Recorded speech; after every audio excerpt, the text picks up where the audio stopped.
Throwback. Hello, everyone, and welcome to yet another exciting chapter of A Tale D20 presents Descent into the Void Campaign 2, where 5 friends journey together to tell a story of mythic proportion.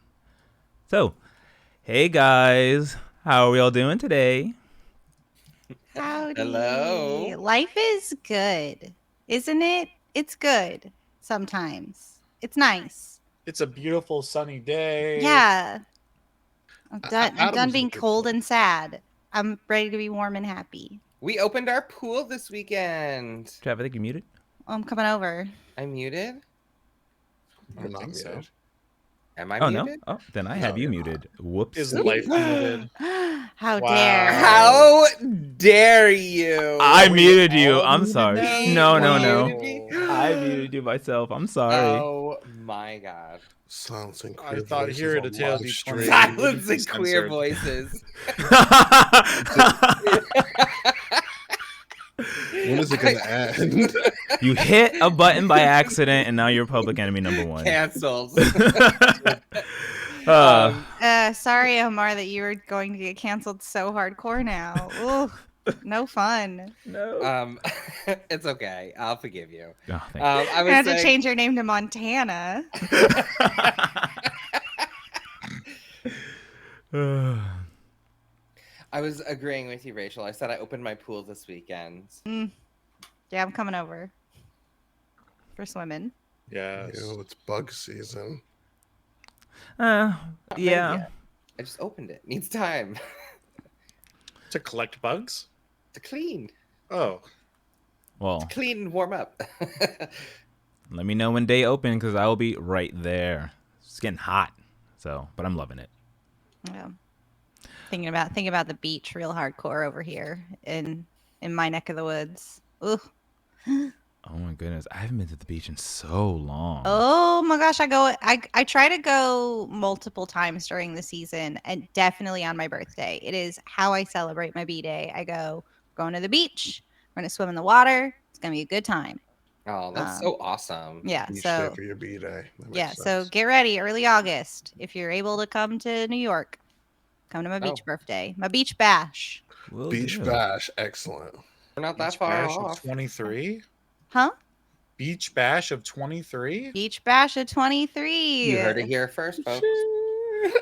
Starring I'll be me as I become elderly. No. So we will celebrate the birth of Rachel for one more cycle around this sun. Spoken like a true DM. But let's get into it. Of course, this is our penultimate episode. We have the mid-season finale next week, so this should be very exciting. News and announcements before we start. Business as usual. Next week we have also the arc finale, if I can call it that, Travis, of the Radiant Citadel happening on Monday. That should be fun. Yes, lots of fun. You should all stop in and see it, 7 p.m. Eastern. Fantastic. And then, of course, maybe some Baldur's Gate at some point. We'll see in between. And then, of course, the mid-season finale of Descent to the Void next Sunday. Other than that, of course, just if you love the playing in virtual tabletops, why don't you try out Fantasy Grounds? We are using Fantasy Grounds ourselves, so you'll see this upcoming encounter with Fantasy Grounds as well. You can hit the affiliate link below if you wish to go ahead and download that, as we are affiliates of Fantasy Grounds. Awesome. The music that will be playing today are from Dark Fantasy Studios, as well as Jan Rosa, an amazing partner of ours and friend of ours here, and of course a Tale D20's original soundtrack. And lastly, the maps that we will see, because oh yes, there are maps today. Another one by Chex Peku. We are Patreon of them, so you can check them out at chexpeku.com. With that being said, why don't we remove the bookmark and begin today's episode of Descent into the Void Campaign 2. Cue the intro. Whoa.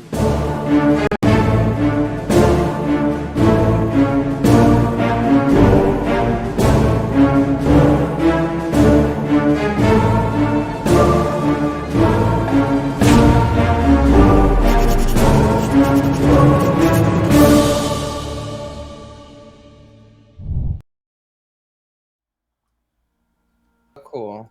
I love it. I know, I love it too. I love it. I love that you love it. You don't love it? I love it so much. Why, Oh. what would my thought have anything to do with me being happy about your thought? I love that we all love it and that I love it and it is loved. Well, I'm loving it. Ba-da-ba-ba-ba. Mm-mm. We get paid for that? Oh boy. So- Hey, so Tailweaver, Yes. what'd you do to us last week? Hey. Well, Right? We were talking about such good times. So what happened last time? Ooh. All positive, like Yeah. Loved it. last Charcuterie board time. ball. we had a Ooh, charcuterie board, right? That's what we just sat Yeah. and had talk and Yeah, and just Mhm. like had ourselves a good little time and nothing bad happened. nothing Oh, bad class. happened. And then reality shifted and returned back. As last time, the Magoo Circle, as you have called yourselves, you had continued along your investigations to dive deeper into what's going on with the Void, Radamon, and all of this strange happenings when you went missing for 4 days. You had met with Elvira, one of the deans and leader of the library, who had an interest in items that you hypothetically procured from the Void, with an agreement to keep an eye out on the headmistress, as there's definitely something suspicious led you to believe. She granted you access to her personal library chambers of what looked to be old and possibly forbidden texts in exchange for this kind of share of information. You had continued and decided to head off and do extracurricular activities, or more so because you missed so many days of classes, deciding to participate in battlemancy. Along the way, though, Sully received a message back home where he learned information about his purpose here at the Fractal Centaurum, as well as other ideas and machinations that may be happening in the background. Returning to the group, you all had performed valiantly in the battlemancy course led by the Dean Tobias Embers, who trained you in all sorts of magic, battlemancy, and as well as hand-to-hand combat with weapons. So, one thing I do want to bring to you guys, I was rethinking something, and I want to make sure it's okay with you. Sully, your bonus will stand. You get +1 to all weapon attack rolls. But for the 3 mages of the group, instead of me doing what I was technically already done, the spell casting ability +1 to your attack, I would like to add something called Studied Feat. And when you're studied, you get an extra, at this level, D4 of damage to all of your magical abilities. Is that okay with the 3 of you? What? More damage? Mhm. If you must. Oh, All no. right, Yeah, if you okay. insist. Okay. Is it force? Is it psychic damage? Just a straight D4 that gets added to the damage that you already Oh, placed. just typed of whatever it is, just Mhm, enhanced. mhm. Okay. I've Like, already the added to your scumbag in me sheets. wants to ask, what about magic missile? Like, where do you stand on that with that? Magic missile? I would say it would just be the initial roll will add the D4 to the total of the damage. That's fair. Like per spell. Yeah, per spell. Yes, that's a good one. Per spell, you get an extra D4. And things like this may increase as you level up in the Fractal Centaurum. So, And how long does it last? I mean, this is for 24 hours-ish. 20 more than some hours since we Oh, are okay. in the middle of the night. 21 encounter. Yes, as you put it.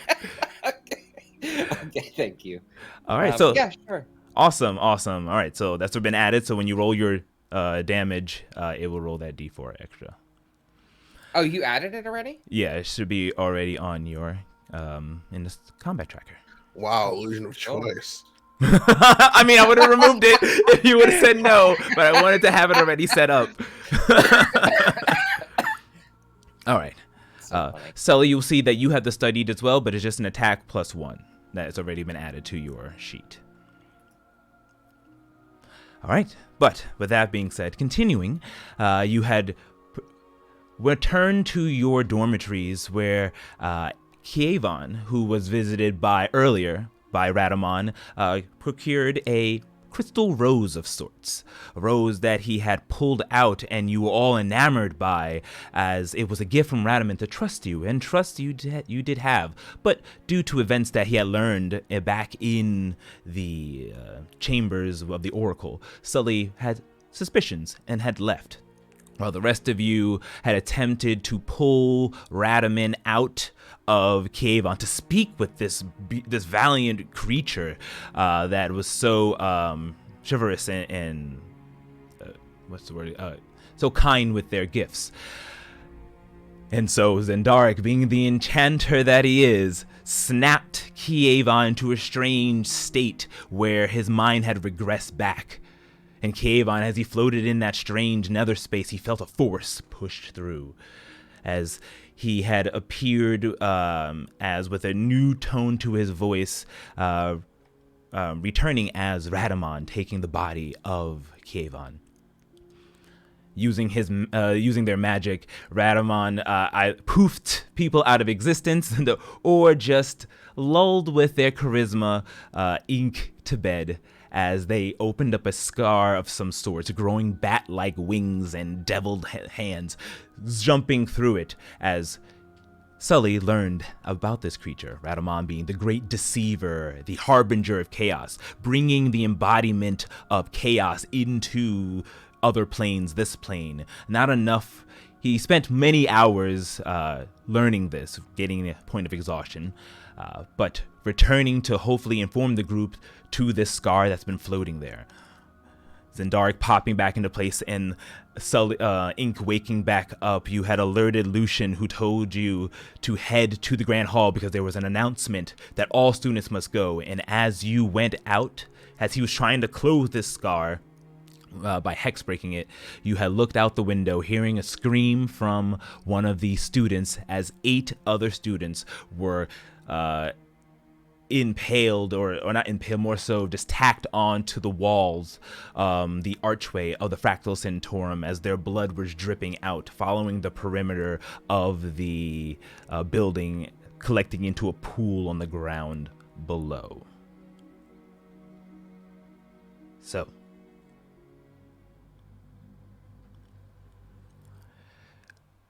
we will rewind the clock back just a few hours. As Kievan, you are in a haze. There's nothing but darkness that surrounds you.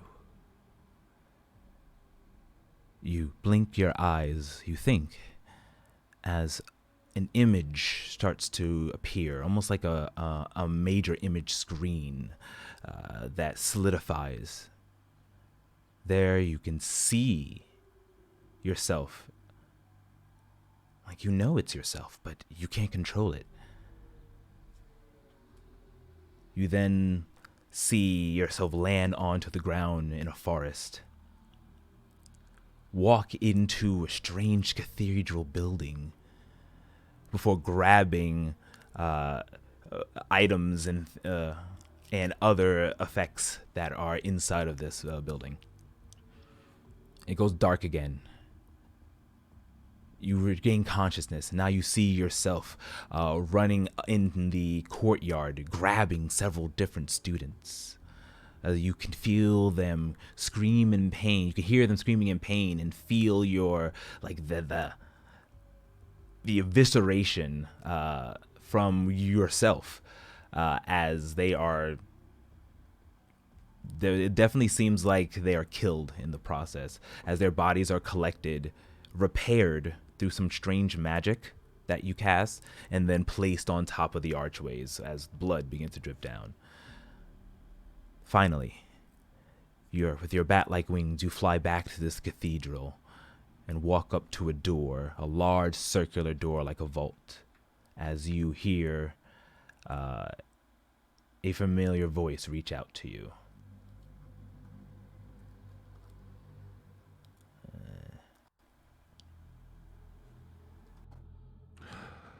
Oh, you're awake. I hope you don't mind, but I took it upon myself to control your vessel. It was just open. Control my vessel? Radaman, what is the meaning of this? I What are these promise. visions you're showing me? Oh, you saw that. It's just a little ritual I'm performing. Never you mind. Really, though, I promised you power.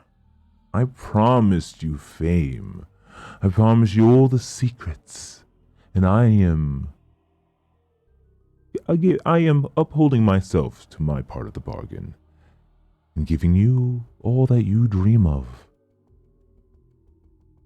What bargain? Radaman, I'd never asked for any of these things. You may not have asked directly, but your heart, it sings. It wishes, it wants, and I'm here to provide. This is in no way any kind of agreement we had. Where are we? Where am I? Don't you worry. We are safely in a place of power. I'm just going to enact a ritual, binding the 8 to the 9. He kind of points to your body as you kind of see him do this. And, of course, once the ritual's done, my Harbinger, my job as Harbinger will be completed. And you will have all you dream of. Radaman, you will give me control of my body immediately. It's entertaining that you think you have any power in this situation anymore. Now, I'm going to need you to rest. I have work to do. And in that instant, your connection cuts and you once again are floating alone, just a viewer in your own body, as following the actions of Radama, performing a strange ritual inside of this cathedral. A large, gigantic, vault-looking door in front of him as he begins chanting, and then everything goes silent. Meanwhile, hearing the screams of the other students as they look out the window, Ink, Sully, Zendaric, you heard the announcements, and as well as from your circle leader, to go to the Great Grand Hall as deans are ushering people to leave. What do you wish to do?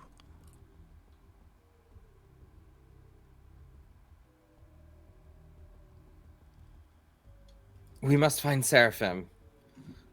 We must find Kievon. We frankly have to find everyone. This is bad. I suggest we make haste to the Great Hall, see if Seraphim is there, and maybe figure out a plan. Yeah, we'll start running that direction. Alrighty.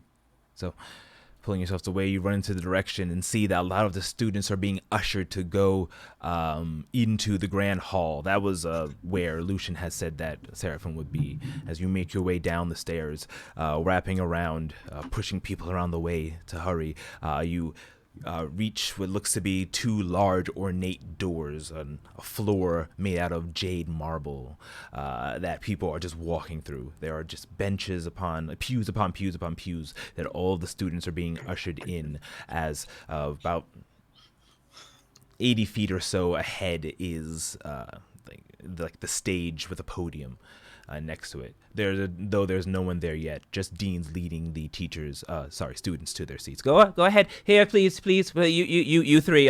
You can sit over there, please, quickly. Dean Lucian asked us to give word to Headmaster Seraphim. Where is she? Where are they? Seraphim, They haven't arrived yet. Just if you can speak to Seraphim at the end, they have an announcement to make first. I'll look towards Sully and Ink. Should we push towards the front? Yeah, I don't think you understand what we have to deliver.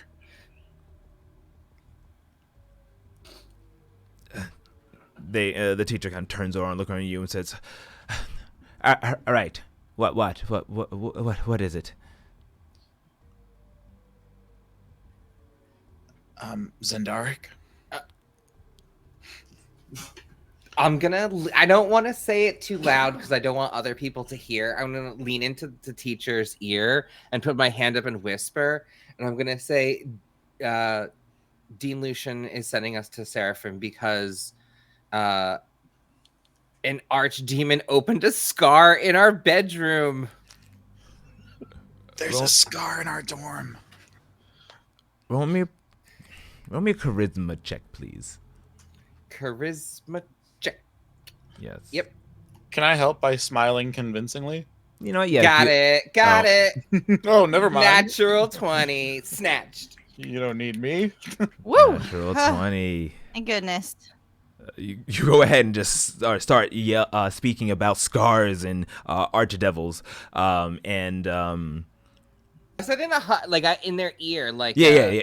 Yes, you whisper it. You speak of this though, and yes. A chill goes down the teacher's spine as they look at you.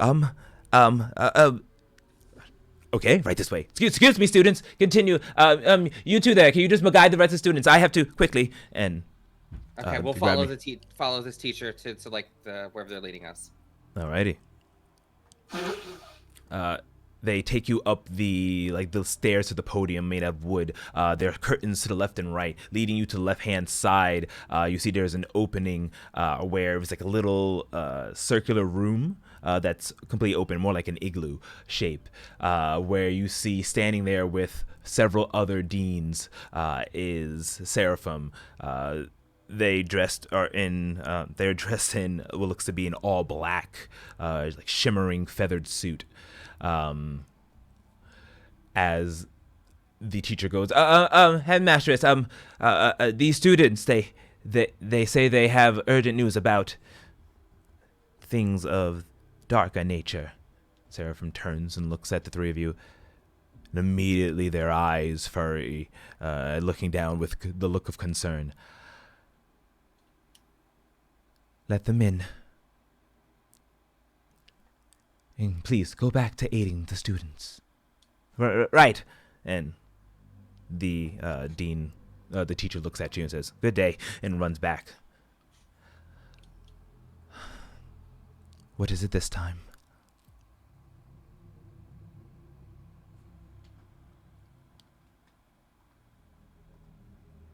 Oh, Zen, you're muted. Okay, yes. I thought it was just me. No, that's how I muted myself because I didn't want to accidentally say.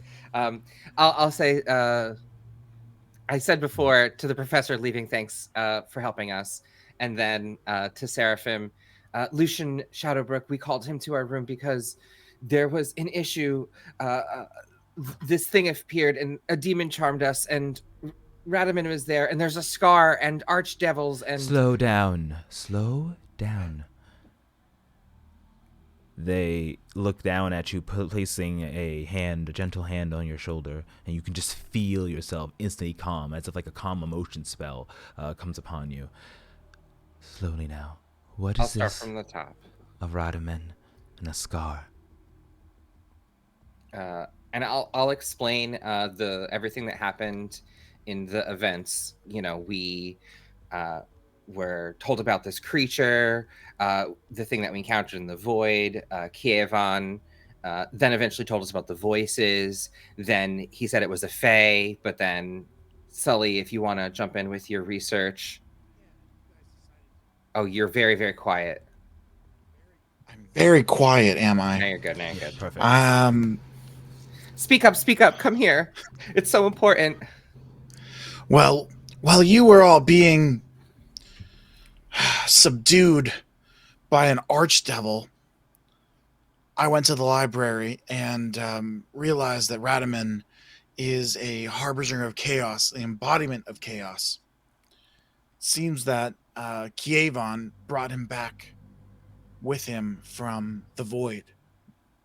And now he has opened up a scar and potentially done God's know what. In our room, he gave us a gift, and it influenced us. And I'll look towards Ink and say, we couldn't control ourselves, and luckily Sully was able to escape his grasp, but I felt compelled to meet him, and we did everything within our power to find him and pull him out of Kievan. And I'll look down, and he did, and he came. You don't understand. Whatever's in Kievan, it could be the end of everything. They look down at you as you discuss this. A blank stare, sharp like an owl's. It is as I feared, and it is my fault. I've waited too long. It is not a coincidence that you all ended up in the void that day. I fear that this is the machinations of something greater. Something that I should have saw coming long ago.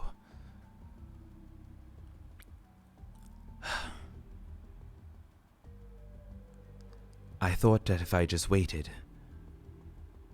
and just monitored Kievan, that I can catch Radaman. But I've been distracted with other ordeals. Look, it is dangerous out there. The first primary thing I must do is protect the students. Stay close. Stay here. The worst thing that could happen is that all of you are caught. Let the deans handle this now. Now, Go to your chairs. I'll be making an announcement soon. Headmistress, are you going to send any dean back up to Lucian in our quarters? Because that scar, pretty tough. Just saying. Don't you worry. From what it sounds like to me, Lucian can handle himself. I have all the faith in him. Okay, if you're sure, Headmistress. Thank you, kind ink.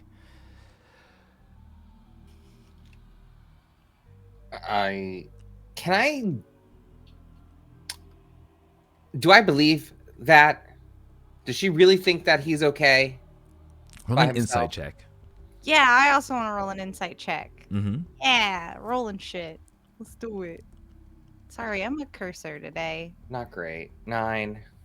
Come on, come on, come on. Don't be bad. That's a 12. Good. A 16. 16, 12 from Sully, and a 9 from Zendaric. Ink, Uh-huh. you remember the words from Elvira about the mistrust of the headmistress, though they have always shown themselves to be someone upstanding. You do sense something's off. Their demeanor is so on point and so stoic that it's hard, but just something that you can catch. Just, I'm gonna say alarming. Just your instincts are kicking off. Mm-hmm. Okay. Cool. Thank you. The rest of you sense nothing. It's All right, if that's what you say, Headmistress, we will await your notice, and I'll offer a noble bow and leave this side room and go back to like where the podium area is. Yeah. Ink also offers like a courtly bow and follows suit after Zendaric. okay. Once we leave the room, I'm going to turn to the two of them and say, I know she said he'll be fine, but I'm still worried.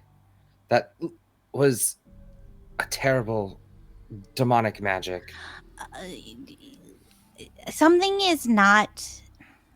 I'm gonna wait till like we're back in sort of like the common area where all the stuff is to like as we sit down and go, something is not above board with Seraphim. I don't know what it is, but just after talking to Elvira and this and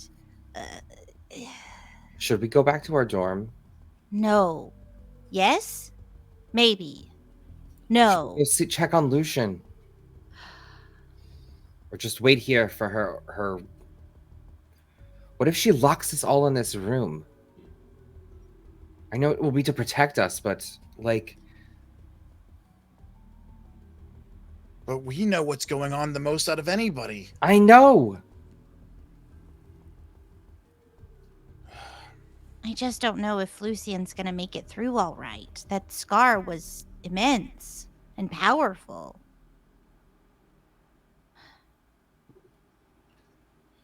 What else did you learn from your book, Sully? Anything that we can potentially use against him? That's a great question. DM, did I learn anything about any of the weaknesses of Radaman? You didn't really the book didn't list a lot of information about strengths and weaknesses, more so who they were. Mm-hmm. But you get the sense that Radaman is a devil of some kind and would be weak to things that devils would be weak to. Okay. Well, I know he would be weak to probably radiant damage and other things that devils would be, devils and other fiends would be weak to. If he is a harbinger, if he's a harbinger of chaos, maybe we can disrupt his plan that would probably be the ultimate way to get him to leave Kievon, and maybe we can banish him back to the Nine Hells. We probably need holy water. That would be a good starting point. Is there anything else? Do we know any clerics? Mm.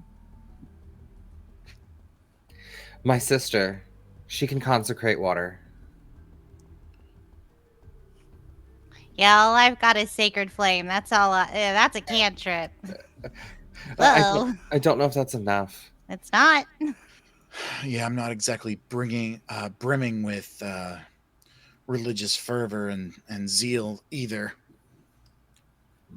As the elders would say, we're up a dune without a buggy.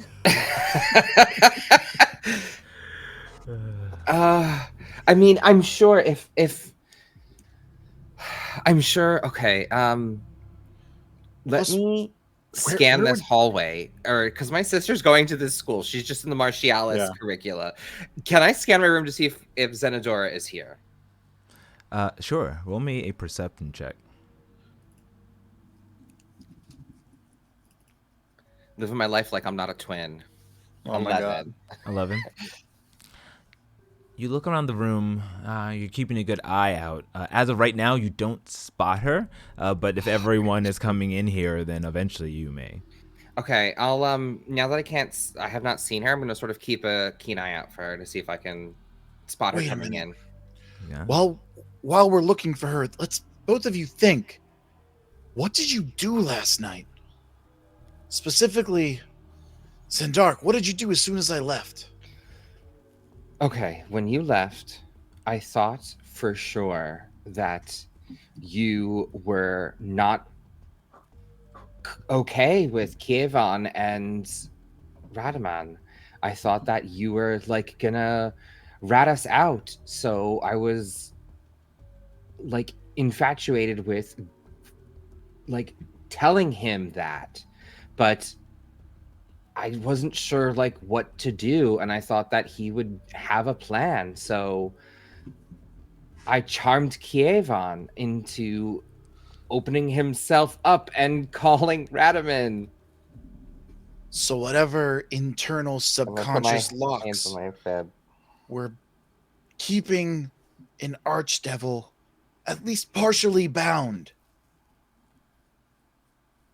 I didn't know what I was doing though, because of the gift, that cursed rose they gave us. It like made me like want to like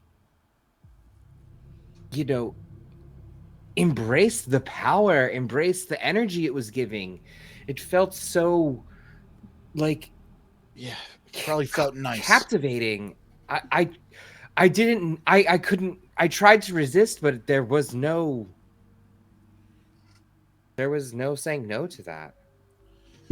This may be a temptation you will have to live with for the rest of your life. I will live my life knowing I have done this, but I also am not done trying to fix and find our friend. Exactly. So we need to get out of here and find Kievon now. Who knows if that thing is still taking over and taking control of his body? So then, should we go back to the room first, or just go look for this archdevil? What are you proposing? I think we find this archdevil and we try to get it out of our friend. I'm gonna quickly look towards the area where Seraphim was. Does it look like she's getting ready to like come out anytime soon, or is she like still like squawking in the back room? Like, what's the feel of this room? Like, is it full? Is it still It's- filling? It's about to get. It's getting full, and I'll say as you because as you've been chatting for the next 5 minutes or so, you start to see the students, because there are not many students here, very selective, the Fractal Centaurum. As the last bit of a few hundred students start to walk in, you do spot Zenadora as one of the last people walking in. She's garbed in just an unarmored tunic, blue tunic with a brown slacks. Though she have a shield in her back with a sword. She looks around, being ushered into one of the back seats as she goes and begins to sit down, and the doors are beginning to close as the students are starting to hush. Okay, well, I guess it's too late now. The doors are closing. Sully, we'll have to try and get out after Seraphim speaks.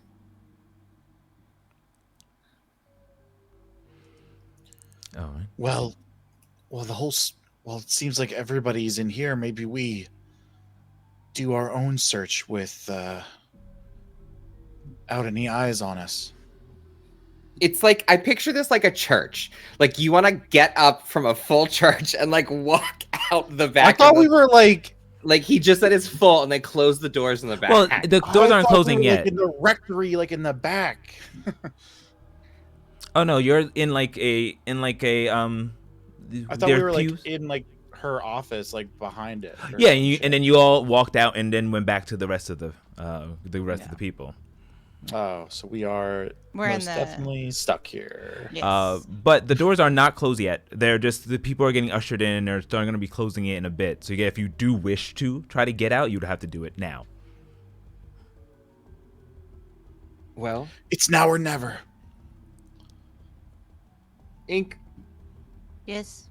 you decide. Should we go or should we stay? Damn. Oh. Please. Oh gosh. Well, now maybe I'm going. like Ink's eyes start welling up, and it's just like I. Okay, I'll grab her hand and just follow Sully. We're going. Yeah. We made the decision. All right. Are you guys just running out, or are you stealthing out? Stealthing out. I don't want them Stealthing out, being like, yeah. "Hey, you need to find your seats again, children." All right. Yeah. Go ahead and roll me stealth checks. Are we grabbing Zenadora on the way, or? How far away is she? She's a little. Yeah, find her. Because you guys went into the front, so I technically felt she's. like it was either that's what I thought the choice was, either go get her in holy water or leave. I'll catch her afterwards. I'm going to quickly scribble, pull out a piece of my paper for my grimoire and scribble a note in Sylvan to her and throw it up in the air and cast Mage Hand and try and like tap her on the shoulder with it. And hopefully she gets it. And it says, "Meet me after this, Zendaric." Okay. Go ahead and roll me a. Arcana. Yeah, go roll me an Arcana check. This is a magic-based skill, so you're 12. 12. Alrighty. Should we still be rolling stealths? Oh, stealth. Too. Yeah, we yeah, should do yes, that too. yes. Go ahead and please roll your stealths. Ugh. Oh, that's better. Okay. I can deal with it. Ooh, Oh, bad. Ink, Oh, why are you making no. such a scene? Ink is just whimpering. Like, Well, that's a sleight Oh. of hand. What was the bonus to your stealth Oh. anymore? Keeping the 3 though. What would be your bonus to your stealth? wait, why did it do sleight of hand? Hold on, let me re-roll the correct thing. Alright. Oh, because I clicked on stealth, and then it accidentally clicked on sleight of hand. I'm really good at mice moments. Okay. I mean, we could keep the 3 if you want. Now and let's just, keep like, the add that. 14. Okay. Because that was that. You sleight of hand did something and then fumbled. So but now as you're sneaking out, you are stealthing. Ink like tried to slide a hand like a handkerchief to like dab their little eyes, and it like falls out of their hand, and they're just like, "Oop, put Exactly. it back." So I'm gonna say, so we have a 14, a 15. What was your numbers in dark? I rolled pretty good for stealth. 21. 21. Okay. So I was going to say you can do what you were trying to do, but it would affect your stealth. But your stealth is so high that it won't affect it much. So you make your way out of the pews, just you're kind of passing by anybody who was in between you, and slowly making your way. There's still a couple students walking, so you're kind of blending in. There are several columns that are on the side of the pews that you can hide behind as you're ducking behind them each, staying to the shadows. As you turn around the corner, getting to the end of the hall where the doors are, quickly Zendaric, as the deans are turning their heads, you go and flip a note with your mage hand, hopefully you can reach. As you do, one of the teachers turns around and goes, huh?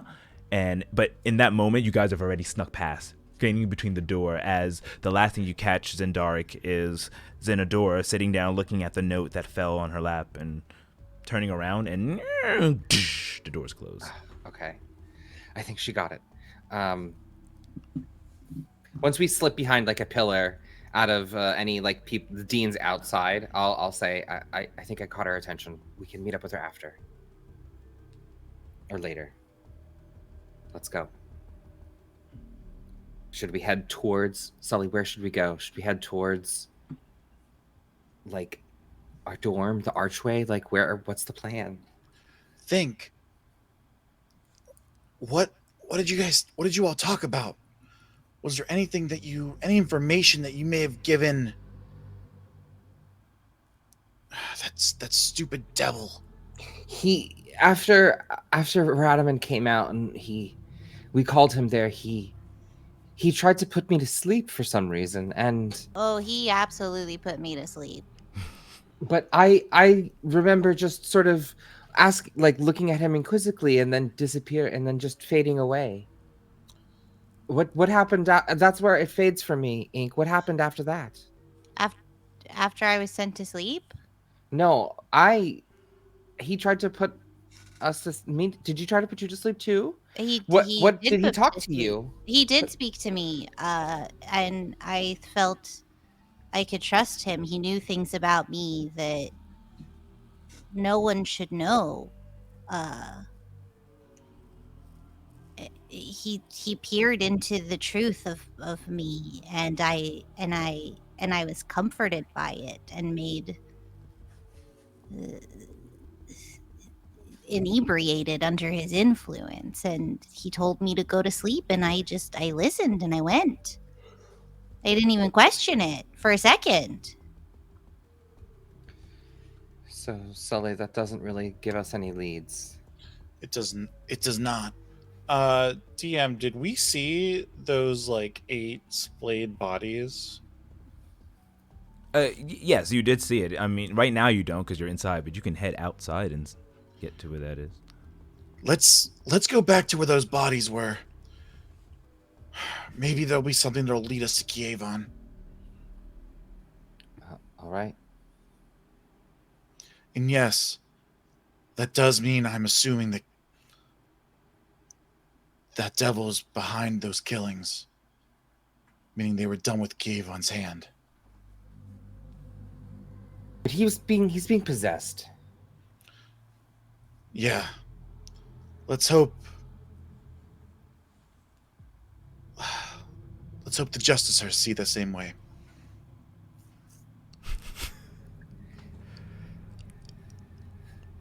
Alrighty. So you all can easily make your way out. Seems that the entire citadel is empty. Everyone inside of the room, as you make your way out of the front doors, easily able to find that area out the window that you saw, and you see that there are groundskeepers here, and you can see about 3 of them are up there floating, it seems, trying to get the students off as you look up, and they seem unable. Eventually they float back down and give up, muttering something about, you hear passively, about getting more reagents as they leave you alone there. You can easily see all 8 of the students just kind of like in an arch across the top, and you see the stream of blood that is just meticulously pouring down into a pool beneath it. Would one of them happen to be Grand Meter? You look and can easily find that is not gram meter. Oh, none of them are Grand. Okay. Just checking. Okay. Are there any written runes anywhere Roll me a perception check. as we like cautiously approach? Yeah. I'd also like to do like an investigation check to see if there's like any clues to like lead us in the direction maybe Yeah. Radaman went after he got done doing this and stuff Yeah. too. Ink does not want to look at the bodies very much, but Ink will like investigate like where the pool of blood is very upsetly. Ink does this upsetly. Got it. Go ahead and roll me investigation checks, the two of you. So Zendaric, 21. 21. Jeez Got it. Louise. I'm getting There- new dice. 13. 13 for Ink. And Sully? Terrible. Just 7. I 7. didn't see anything. So, Sully, you look around and look around at the crime scene. Looking up, you can see that the 8 students, and you don't notice any kind of pattern or distinction between them. They all seem to be random students who are there. And you said, Ink, are you looking away from the bodies or looking away from the blood? Looking not at the bodies, but at the blood and the way that it's pooling. Like, Ink is just really not comfortable looking at dead things. Okay.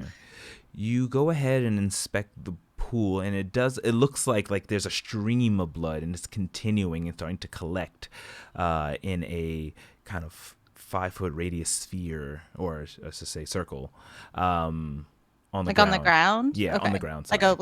a big Puddle. spreading puddle. Yeah. Cool. And just for a brief moment, it looks like it's like reverberating or shaking, as if there's a tremor happening. Like there's no earthquake or anything like that, but it is shaking. As Zendark with the 21, you were inspecting around, see anything like runes or something of the magical nature. With the 21, you are also looking at it with Ink, the blood, and just for a moment, with your runic eyes just turn on instinctively. As you're looking down, you can see, yes, there is an inscription in a language. One more time, what are the language you can speak? I can read any language. Oh, okay, in Infernal. Any written language. I can't speak it, but I can read it. All right, so you know that this is Infernal. It looks to be a linking spell, like a very powerful, multi-layered linking spell, something way beyond anything that you could ever imagine. As you follow up, you can see there's like a tether following the blood trail to all 8 of the bodies, and they're alive. They're alive? Oh my god. So after sort of taking all of that in, I'll say, don't ask me how I know, but this is a linking spell. This is multi-layered. This is interdimensional magics that is binding these people and this space. I know it. It says it here that these this blood is what's the catalyst, the connector, and it's flowing. It's still flowing. Should we stop the flow?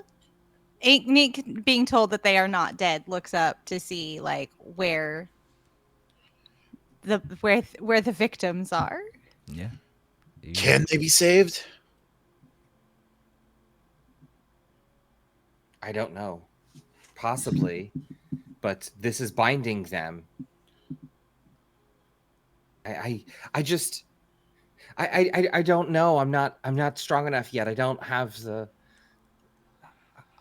We haven't made it to that class. Like I'm not sure how to start to unravel things yet. I'm just understanding the fundamentals of Arcanum theory and how magic gets layered and contexts of patterns and sequences. But I just this goes beyond me right now, and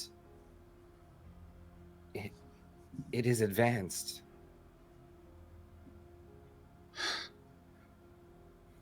Are you proficient in medical training at all? You know how to bandage someone wounding? Can you give stitches? We need to stop the flow and get these people out of here. I could try and help stitch them, but don't you think that those teachers would have taken them off if they could have? How high up are these kids that are like being hung or like being crucified? About like 70, 80 feet up.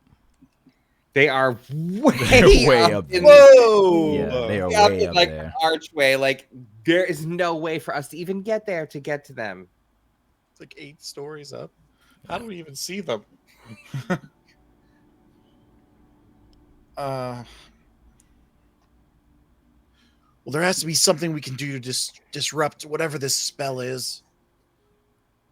Okay. Let me see. Perhaps we can hex break this part of the link. And I will pull out my diamond catalyst and start to carve runes of disruption in a circle pattern around the blood pool. And once I've completed that, I'll say, come on, let's try and hex break. And I'll have Ink and Zeki form a triangle with me around this. And we will do a try break. Or attempt a try break. Okay, so Sully, Ink, you join in as you begin attempting to hex break, carving the runes and the things that you were told during your first day as a And circle. only. As you go ahead and attempt. So go ahead and each of you roll me your hex breaking check, please, which should be in your actions. Oh my god. Not great, guys. Remember, both Sully and Zendark Get the fuck have- out of here. Sully and Zendark, you both have inspiration. from Inspiration. Star. I'll use If you my wanna use it. star. I'll use my star.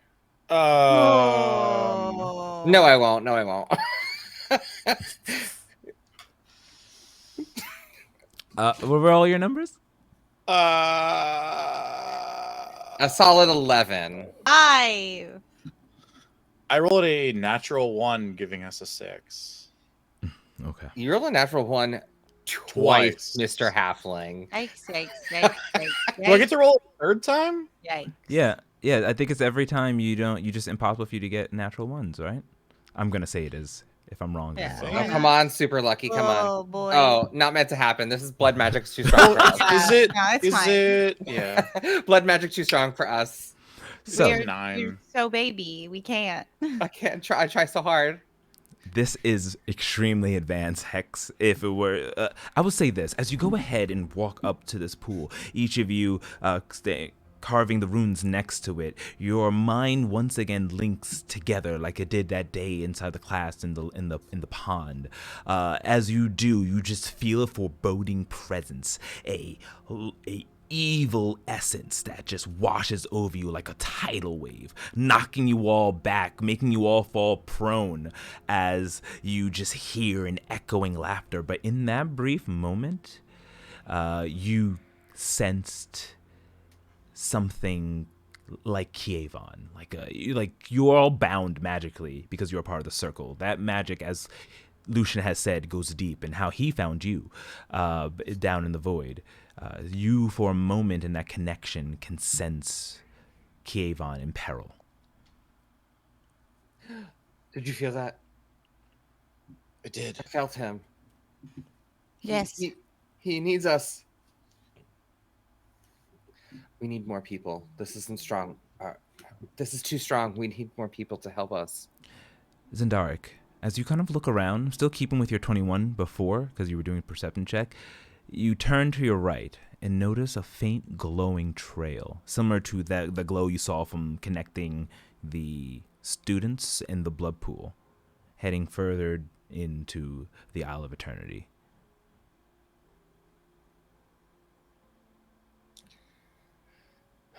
Is it? It seems magical. Yes, because you have your runic eyes, this is the only way you're able to see it. Okay. After being sort of blasted back and sort of standing back up and saying that, I'll just sort of like look around like I'm scanning the spot and see this trail, and I'll say, Hold on. There's another lead," and I'm going to like point towards it and start walking to follow it. But I'm gonna like make sure that it's obvious to them that I see something. All right, and Darky walks off, but the two of you do.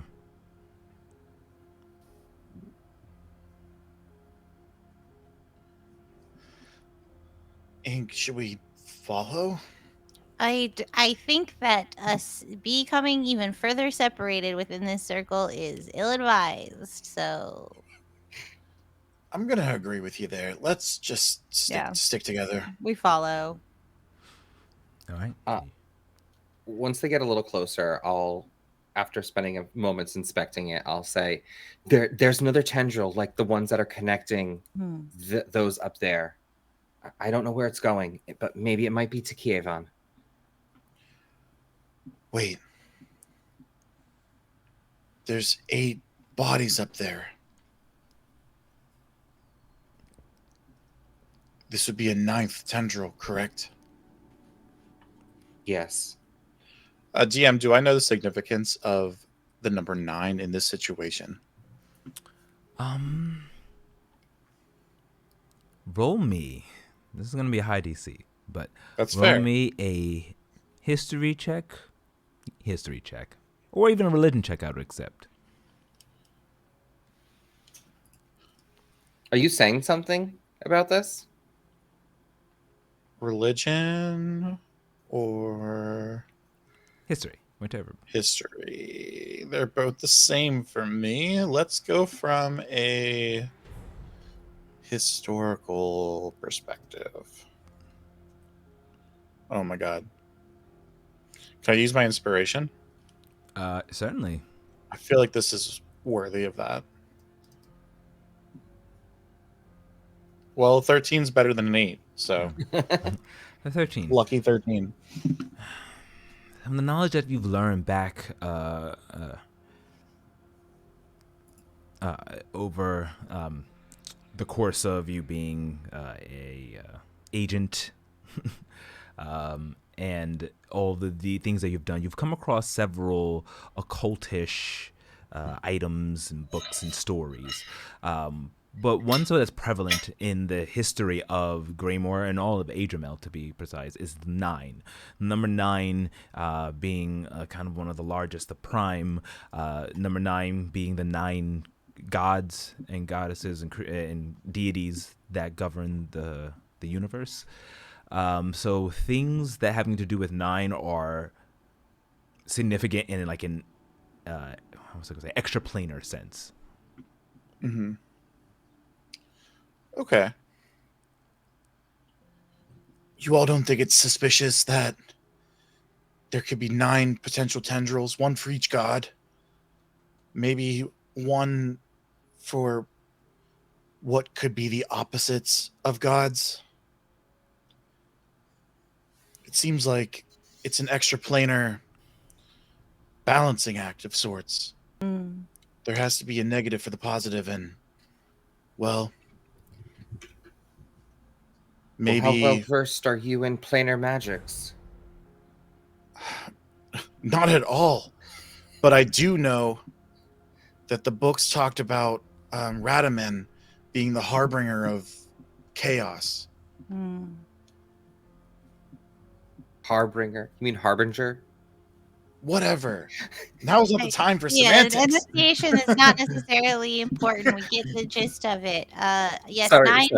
9 would prove to be an auspicious number. And in the casting of magics, Then perhaps we only need to sever one of these tendrils and let Yeah. this be the tendril that's connected to maybe Kayvon. it's not 70 feet up in the air. Yes.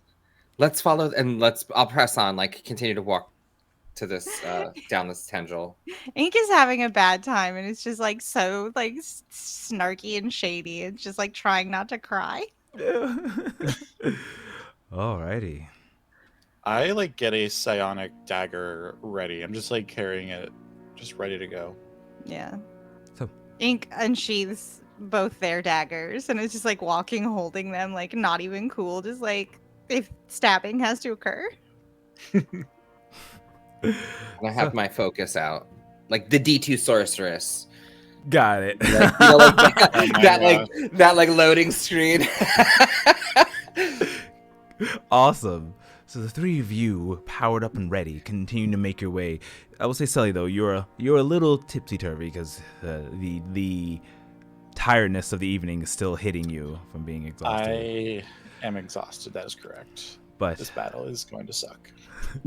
but you continue nonetheless, following the trails in dark as your runic eyes continue and they're spinning. I would say anyone who is. I would say so much so that it'll be noticeable even to your allies around you, as if they look at your eyes, you just see these patterns twisting and turning of magical circle in his eyes as you're like scanning almost following this trail, making your way all the way into what looks to be a large forest. You haven't been this far from the Fractal Centaurum. Zendar, even you don't go everywhere in the Isle of Eternity, as this trail has led you into a strange, dark area. Like off the campus, like yes. down the hill. Yes, you have left the I'm campus. like, this is taking us on a wild ride, guys. I have no idea where this is going.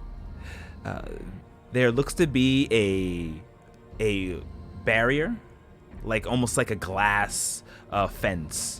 That stretches up probably about 100 feet and goes across as you get close to this forest that's being blocked off. And there's a gigantic, not a crack, like it looks shattered in one area, like a large, like something burst through the glass and has continued walking, and that's where the trail follows. Do you continue to go into the forest?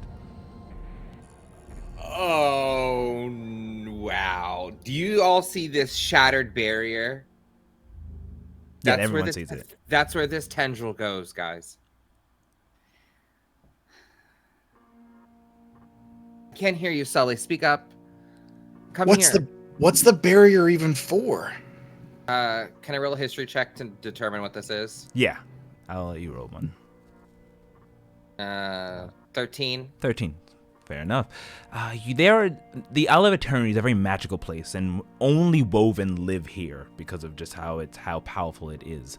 But just because it's magic, there are magic. I mean, there's technically no good and bad magic as they see it, but there are darker magics, and there are areas of the Isle of Eternity that has these places, such as this Forbidden Forest that has been told no one to go near.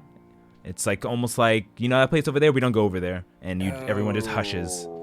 Oh, okay. So I'm going to say these are the forbidden lands. So these are the areas that the head mages have deemed unstable and unsafe and sealed it. These were high-level magics permanently put in place to prevent people from straying in there. So whatever went in there is a very powerful being to break these barriers and like carry on as if it like was nothing. We are going into someplace very dangerous if we continue. Sully, you're just so quiet. Where did I just turn your head towards me, please? I'm trying to whisper, but I know. Okay, sorry. I'll be a little more hushed. But what did you I'm say? saying, what choice do we really have here? I mean, we could go back and find Lucian. Maybe go to our dorm. Perhaps we can use the rose or that catalyst. I don't know. We should definitely not use the rose. That's what got us in this mess to begin with. I mean, like use it as like break it, like I don't know, turn it against them. For all I know, that rose is what sprouted that scar. Probably. Ink, what say you? Shall we press on or could we head back? You're part of this circle too.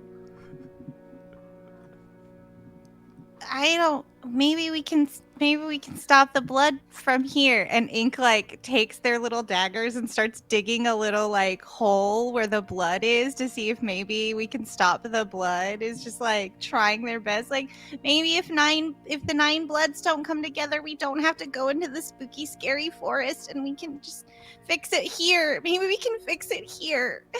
Ink's just digging a hole with their daggers. Ink! Ink is having a hard time. Ink. It's an arcane tether. We can't physically sever it. Yeah, no, I imagine you see like the dirt like becoming a hole and the blood just like bridging right over it like no problem. Exactly. Like it doesn't even pool and it's like I guess we have to. Okay, but All right. what are we going to do?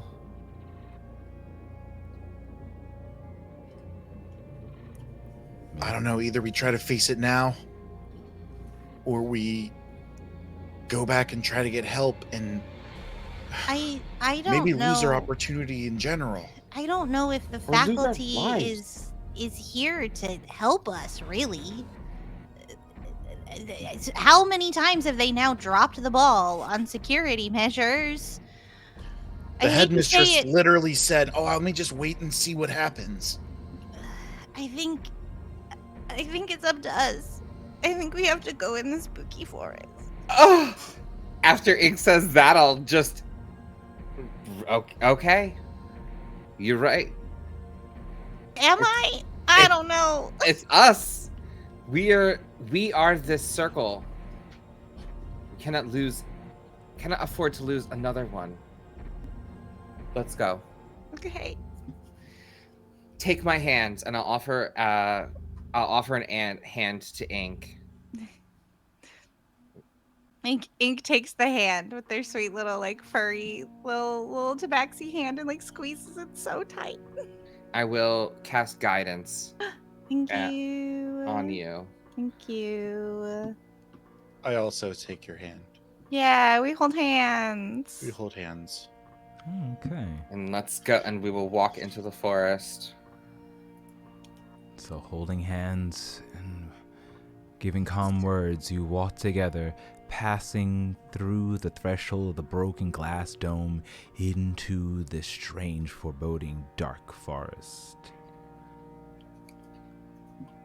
I'm going to also cast Mage Armor. Alrighty. As you step into this dark forest, the first thing that you feel is this sense of just darkness, necrotic, kind of evil. Just all of you are woven, so you can just feel the evil in this forest as you continue to follow the trail deep inside. All of you have dark vision, correct? Yes. I do.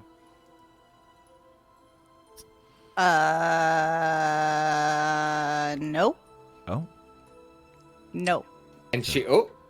And they don't. Oh, but Surprises. Where would I see this? It would be in your features. My Or on your main features. Oh, your main page as well. Yeah, sorry. Yeah. Under that's it. senses, middle. Oh, I guess I somehow don't have dark vision. Oops. And Oh. oop. And I got 6 eyes. None of them can see in the dark. I'm having struggles in the dark. Here I we def- go. I definitely was like, I'm not taking a light like cantrip this time because I don't need it. Regret. Regret. Okay. Rag rats. I'm just surprised my tiefling heritage gives me no benefits in night vision. Nuts. You know, I'm gonna say because we did homebrew a little bit and then take on account. I will say that you would get, because if you have so many eyes, how would not one of them be able to see in the dark? So I will grant you dark vision. Yes, Hooray. Woohoo! it makes sense. Thanks for being a weirdo. Sully. Thank you for being so weird. So, Ink, unfortunately, you were the only one who are stumbling over their foot. We're holding both her hands. Their hands. Their hands. As you hold on tight, and the two of you, Sully and Zendarik, immediately. Actually, roll me perception checks. You roll at disadvantage, Ink, since you Cool. cannot see. Love it. Perception at disadvantage. I think I did it right.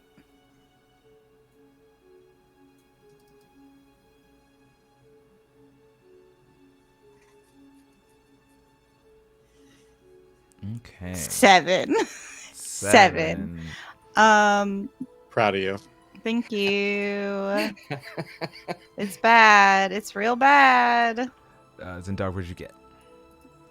17. 17, Sully? I got a 13. 13. Okay. Zendarik, you were the first to see. As your eyes keen in, you're the most observant. Following the trail with your runic eyes, you see something move within the darkness of the thick trees as you follow yourself through this path. The trees here are all decrepit and broken, as if some type of plague swept through and has not recovered. As you hear... I would say, Sully, you hear, but Zendarik, you see this first, and you can see the number. About 4 shadows moves as Sully and Zendarik, you both hear.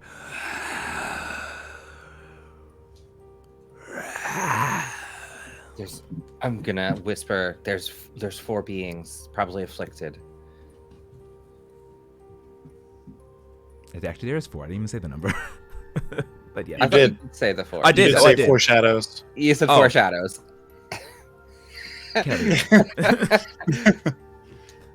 Unless you meant to say, I'm foreshadowing. No. Don't mind me. I'm out of my mind.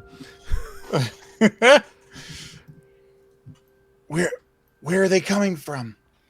I'll point in the northwest direction, Yeah, northeast. it's kind of to the right of you, like the To the forward right of me. Ahead-ish. About In like a... it's about 60. know. Are you, about your dark vision. Is your dark vision 60 feet or 30 feet? Yeah, 60 feet. 60 feet. Yeah. So about the edge of your dark vision, about 50 feet away. 60 feet, about 12, 1 o'clock.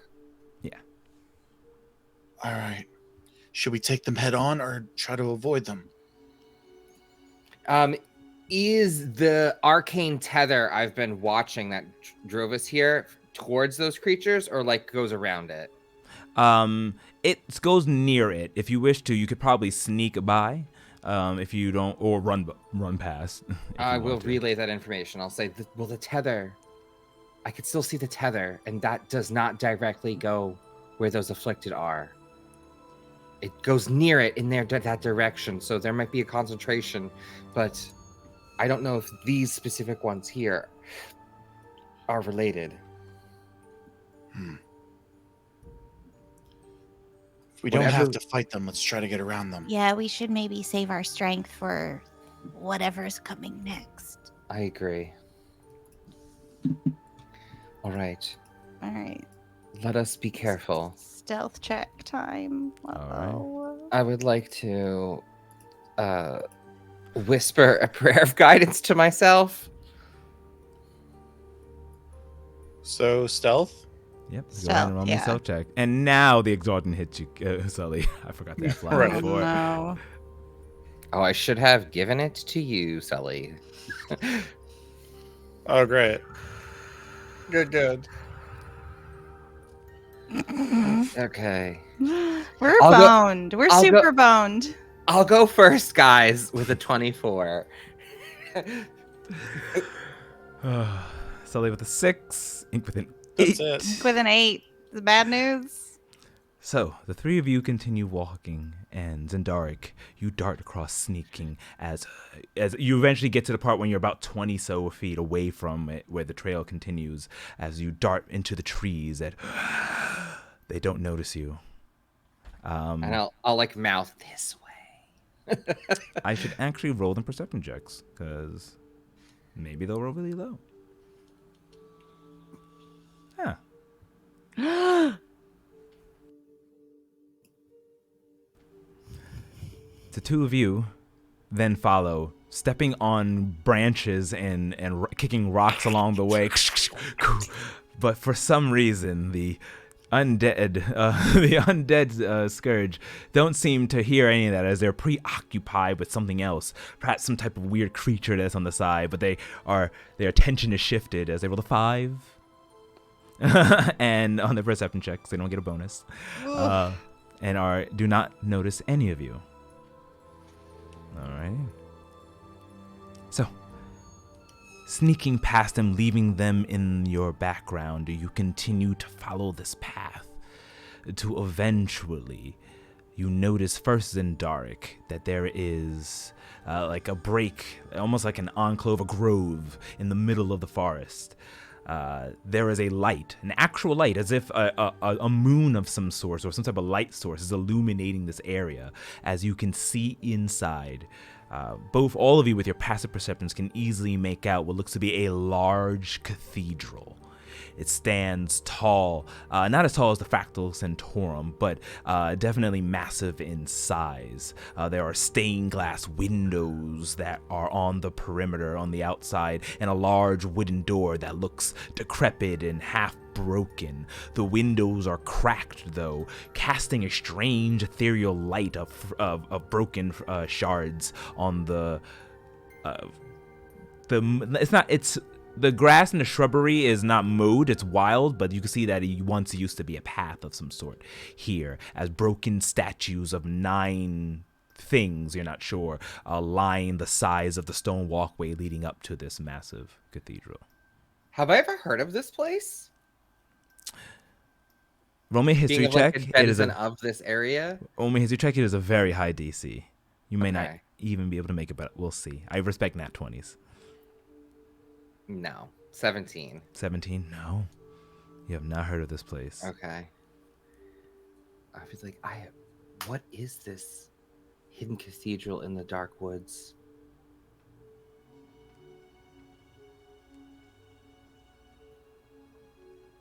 We should be very careful. We're gonna be okay. We're gonna be okay. We're gonna be okay. We're gonna be okay. And as Ink is saying this, they they start using their mantle of inspiration, giving everyone in the vicinity 5 temporary hit points. So like you just sort of see like in your vision of Ink, they get like their shoulders get a little bit broader and they look a little bit more like, as it says in the thing, a little more wondrous. Just like they're like squaring up. They're like so scared. They're like, we're gonna be okay. We're gonna be okay. We're gonna be okay. So enjoy those. Can I cast that on y'all? I hope so. How do I do that? That's not how that works. Do you have to target all of us in like the combat tracker maybe first? Maybe. Yeah, probably. That would make sense. And if not, I can apply it manually.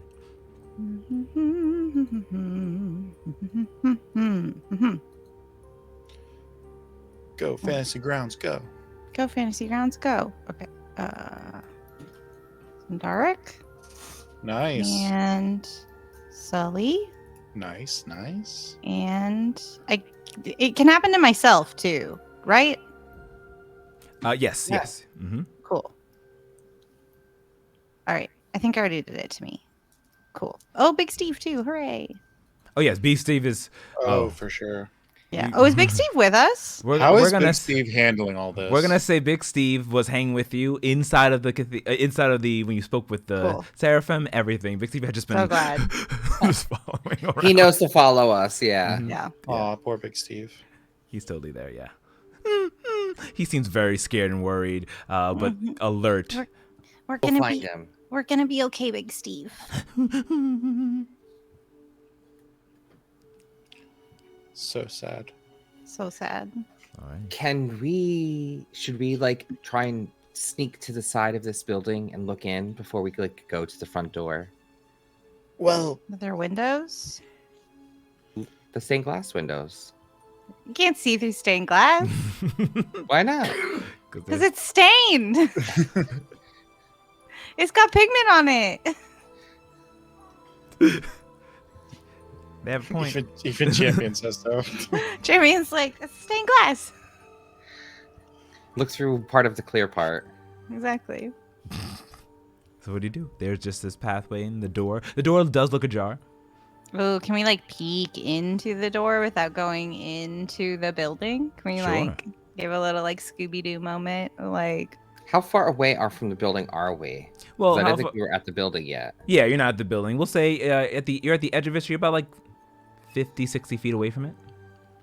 Maybe even, I would say, because you have a little bit of a distance, so maybe even 80 feet. It's large, and you got to the end of the forest, so you leave the collection of trees and enter into this lighted area that probably stretches around maybe like half of a football field size. Let's go peek in the window before we peek in the door. Oh, we need to be very, very careful. Should we go back? No, we're here. Let's just do it. Then let's go. okay. All right. You guys make your way down, passing on the like stone cobbled road in between the statues, until finally making your way up to one of the side windows to the left. It's large and huge. There is a large hole, not a large hole. There is a small hole, at least. The windows are cracked slightly and have openings. Though you can't see through the stained part, you can peek through a little hole in the window and try to perceive what's on the inside. But though there's only enough space for one person, and now we just need a perception check from that person. Sully, kneel down. Let me stand on your back. And I'll stand on him while he's away. And Yeah. roll my Like, Ink will perception. be there, like holding like a little support hand, so Zendarg doesn't fall. Got it. All right. I will peek in. Oh, yes, 22. 22. Inside, you see what looks to be the remains of a large cathedral of some sort, or temple, or maybe not, as many things you see in the middle. You see there are tables with dusty books and plates and other types of silverware on top of it. You see that there are chairs broken about. You see more windows and doors leading into other rooms. And at the very edge, and it is lit in here by something magical, an illumination at the very top, as if someone casted a light spell or something similar. You do see what looks to be stairs that lead up in a large circular vault door. Like, it looks like a wooden metal vault door that has been broken and opened, and as well as blood sprawled all about the room. Like this vault door's like at the back? Yeah, way at the back, probably about 100 feet in the back. And we can't see what's in there. It's cracked open. Correct. You do see, however, a strange bat-like figure flapping its wings going inside of this vault. All right. I will relay this information. It's like a cathedral. It's sort of empty. It's sort of not. It's magically lit. There's a barrier in the back. Clearly it was attacked. There's bloodstains all over the place. And a bat creature. Yeah, hold on.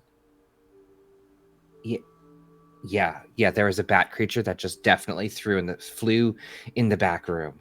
There is something in there.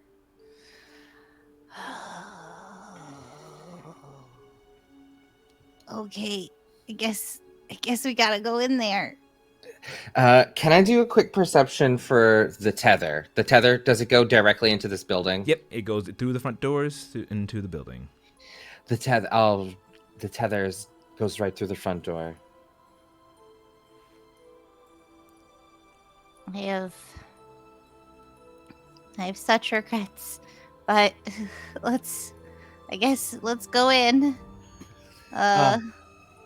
Before we do that, I would like to say, okay, just a moment though.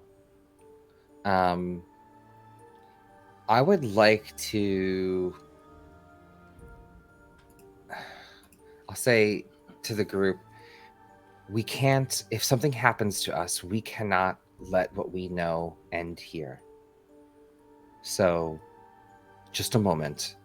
And I'm going to sit down and pull out some notebook paperwork, and I'm going to quickly start writing some of the things that we've learned. Like what happened, the arcane lines, the blood circle, the kids are still alive, the dark forest, like all like the details of like Radaman, evil this, chaotic, and just try and quickly in like 2 minutes, 3 minutes, scroll out details and fold this letter up and like, I don't know, like, do we put it on this building? Do we put it on a tree? Like tack it to a tree? Like we have to sort of try and make sure that like if someone comes, they find this information. Is anyone going to enter this forest area? It has been quite restricted. Is there any way we could send it a distance? Or I don't have that capability right now. Do you? I'm not. I No. I think that we have to leave something just in case. I will go back. I'm gonna quickly go back to the sort of edge of the forest line closest to where we were, and on that tree I'm just gonna just carve a rune of Quandrix and like nail this letter into like to the tree. Got it. You can easily go ahead into one of the edge of the trees where the perimeter is, nailing that in the tree itself. I'll try and draw like with my, because I pull out a dagger and I'll try and like etch in the bark just sort of like a symbol of Quandrix as best I can, and then I'll magically cast Prestidigitation to enhance it, which only lasts for an hour, but flavor. Got it. Totally. And then I'll make my way back to the other two, and I'll say just a small piece of insurance, like just in case. And then I guess we'll like sort of sneak towards the front door around the side. Alrighty. So you guys make your way back out away from the stained glass window towards the front door, and notice that it's ajar, and it's a huge door, so you can easily slip in as you step inside. Now all three of you you, Ink, as well as Sully, can now see everything that Zendaric had described, albeit minus whatever figure he was describing.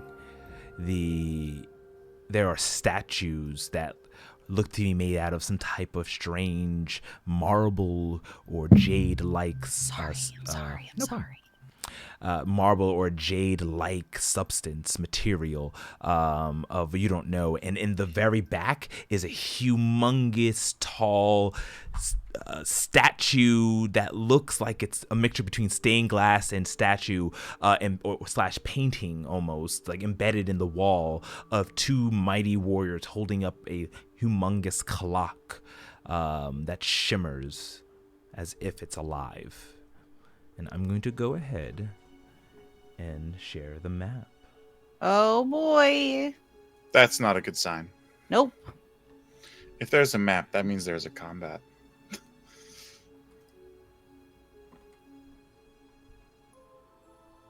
You are muted, Zendaric. That's not necessarily the case.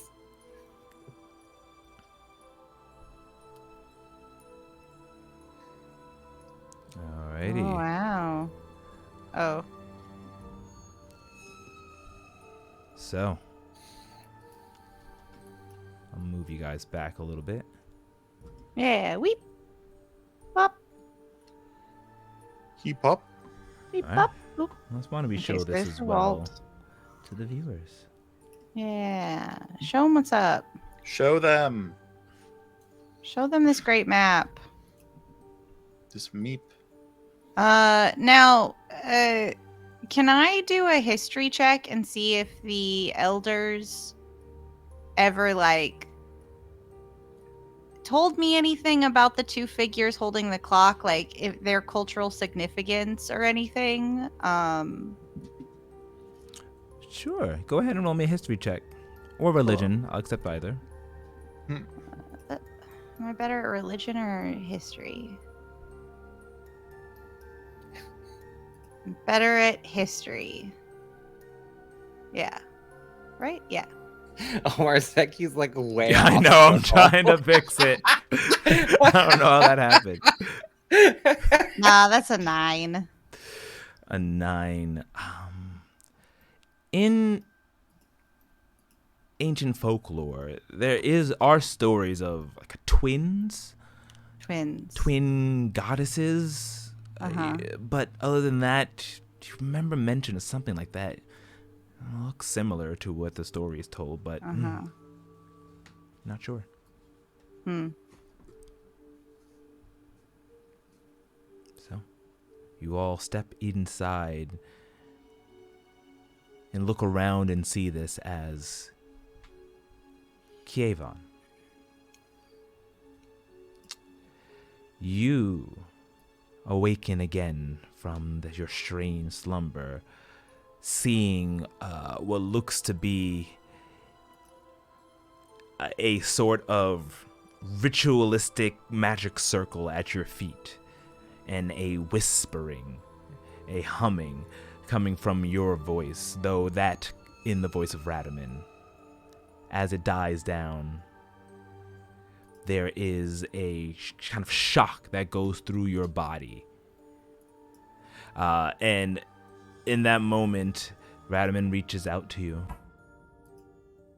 Ah, I see you've awakened. I do hope you slept well. Many things were completed in your absence that I think you'll be very fond of.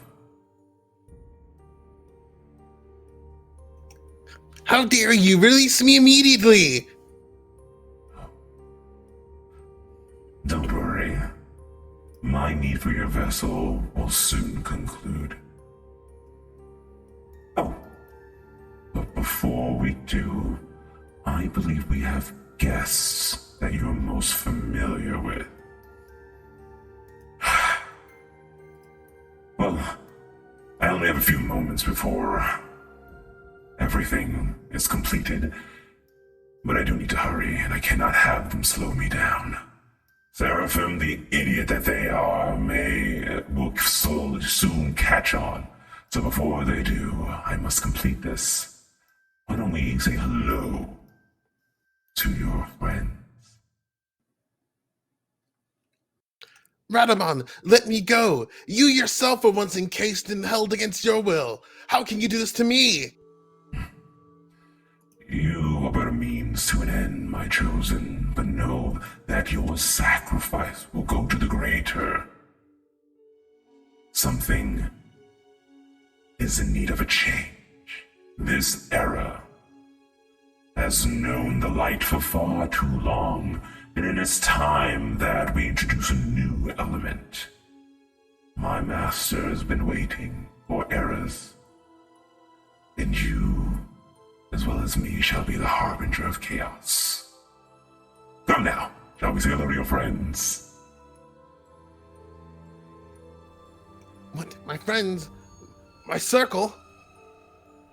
And as the three of you walk in, the figure slowly comes out of the broken vault.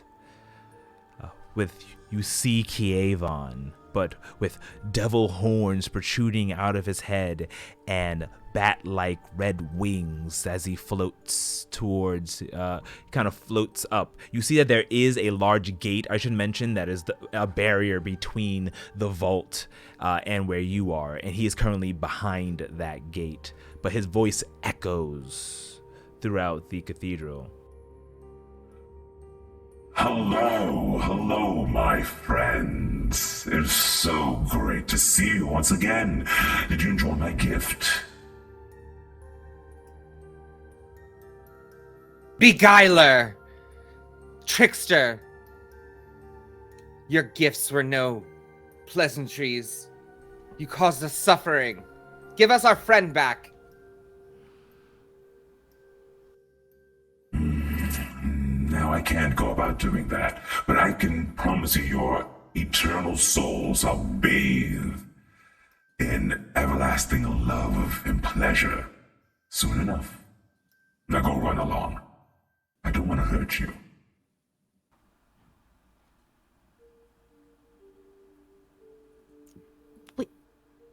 We're not leaving without Kievon.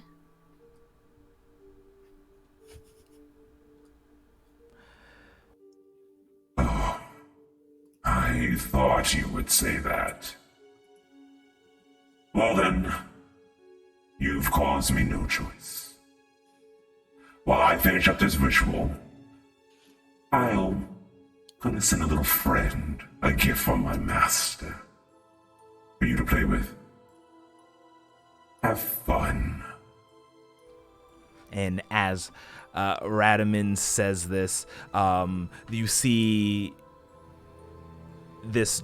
You see Kievon's body, but in this devilish form, raise his hands and become devilish claw-like. He then rakes the air in front of him, and as he does, about 80 feet ahead of you, a scar begins cracking open with dark necrotic energy as lightning once again appears. Almost like a crack in the air itself as two large, scaly white hands grabs the edge of this portal and begins pulling it apart, cracking the earth. Where is this happening? This is happening. Let's see where you are standing. About 90 feet ahead of you, sorry. Oh, wow. Like, way too Yeah. far. Like, way far. Like, we could not try to hex break this. Not from the distance where you are, correct. Okay. Sorry. Okay. No problem. As this weird, strange portal appears and these hands appear out, and you then see what looks to be a dragon-like features, but with devilish horns and like a dragon wings of a medium-sized creature, all in white, with a maw like that of a draconic nature, but still with that necrotic devil of the nine hells energy, as it begins to pull itself out. As it finally bursts through with a shattering, leaving this huge red scar gleaming in the background as this creature with blood dripping from its maw wails at all of you. And Radaman goes, Ta-ta for now. and runs back into the room, as I will need everyone at this point to please roll me initiative. Oh, I'm really glad we returned all of our shit. Oh my god, right? I really wish I had that now. Really wish I had those boots. I could just let me walk on the ceiling. Initiative. I am loud. I don't know why it rolled twice. I really didn't. Oh, I have disadvantage. That's why. Yeah. Never mind. I know exactly why. Alrighty.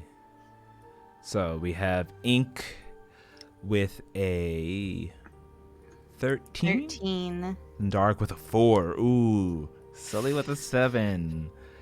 So this creature rolled a 15, so we'll be going first, followed by Ink, followed by Sully, followed by Zendark. And don't worry, Sully. Oh, Kievon, I didn't forget about you. And then Big Steve will go at the end of the round, who will probably just run away. But before we get into this battle, as this dark creature from the Nine Hells has appeared, we're going to take a quick break. Woo! Hooray. Yeah, so nervous. Oh my god. Many breaking of nervousness. Alrighty then. So, stay tuned. We'll just be back in about 5-10 minutes. We'll put the timer on to let you know exactly when we're coming back, but just a few short minutes, and we'll see what happens during this battle, because it's gonna be an epic one. So stay tuned, everybody. Yeah. See ya.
this. We are back. Okay, so welcome back, everyone. Let's remove the bookmark and continue this massacre. I mean, our story. Whoa! Hey, kid. whoa, Shots hey. fired. Whoa! Whoa!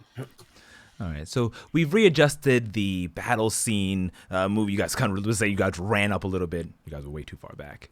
As this creature appeared out, and you see that Kievon has entered, or this dark Kievon has entered into the vault behind you. This strange creature, this white dragon-like creature with huge bat-like wings and horns like that of Infernal, but definitely the body of a dragon pops out.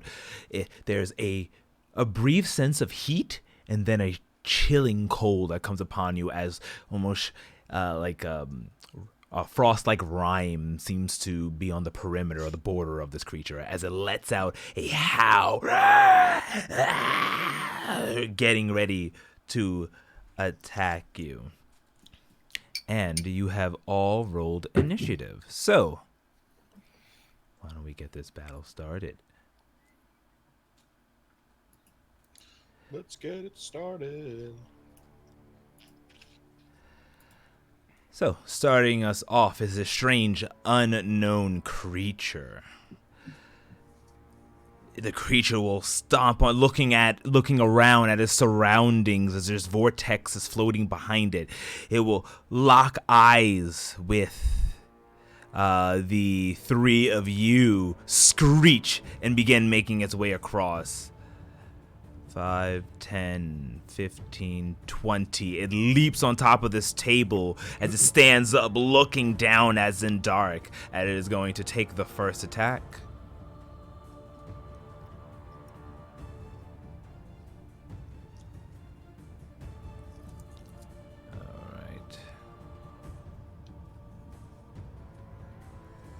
All right, so the first attack is going to be with, it does carry a long sword, a jagged, bloody long sword in his hand as it slashes down on you, Zendark. 14 versus your AC. That is a miss. Nice. Bounces off of your mage armor as it lunges back. It will then make its second attack with its claw in its other hand. Ooh, it's going to be that kind of battle. An 11. That also misses.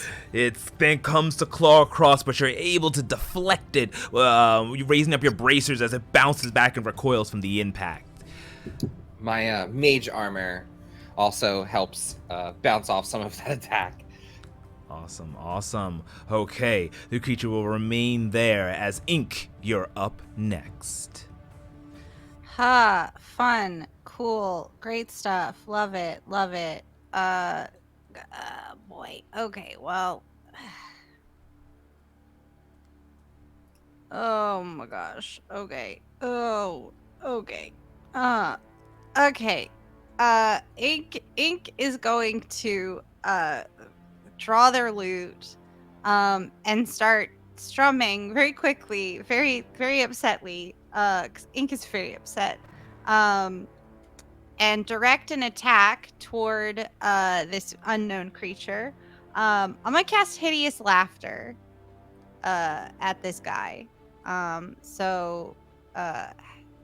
feel like every time we do this, I always have to go, and how do I do that at the guy? How do I do that at him? Yeah, go ahead and control left to target this creature. And then go ahead and go into your ability, hit the little magnifying lens or the little gear lens, and go ahead and roll that check. It has to make a save. Okay, so, looks like you have the hex in the back target as well. Oops, sorry. No problem, but it rolled a 1. No, actually, no, an 8. So it failed its wisdom saving throw. Oh my gosh. Okay, well, I wasn't expecting to actually have that go well, so I didn't pull up exactly what is supposed to happen. Well, the creature perceives everything as hilariously funny and falls into a fit of laughter. And if it fails on its wisdom saving throw, it falls prone, becoming incapacitated and unable to stand up for the duration. Which is, I guess, an action. Oh, wait, no. At the end of each of its turns, and each time it takes damage, a target can make another wisdom saving throw. The target has advantage on the saving throw if it's triggered by damage. On a success, the spell ends. So it laughs for as long as it fails its wisdom saves. It's just like Got it. laughing now. It's just Oh fucking my laughing. goodness. So And like you hear Ink also laughing, just like this like wild hysterical laugh of just like fear. you just go into hysterical laughter and laugh. As it like works. So like these two, like this creature is laughing and Ink is also laughing like It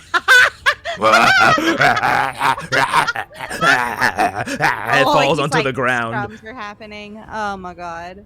This is a oh man. Okay. All right, you go ahead and hit. There should be an effect button you can hit to give it those effects as well. Cool. Awesome.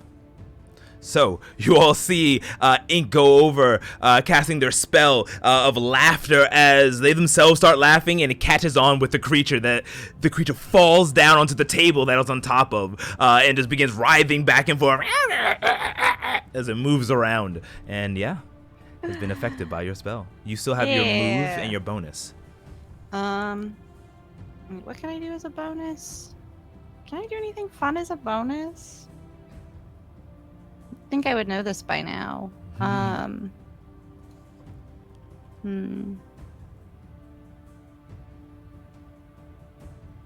Deep introspection. Do I want to do that?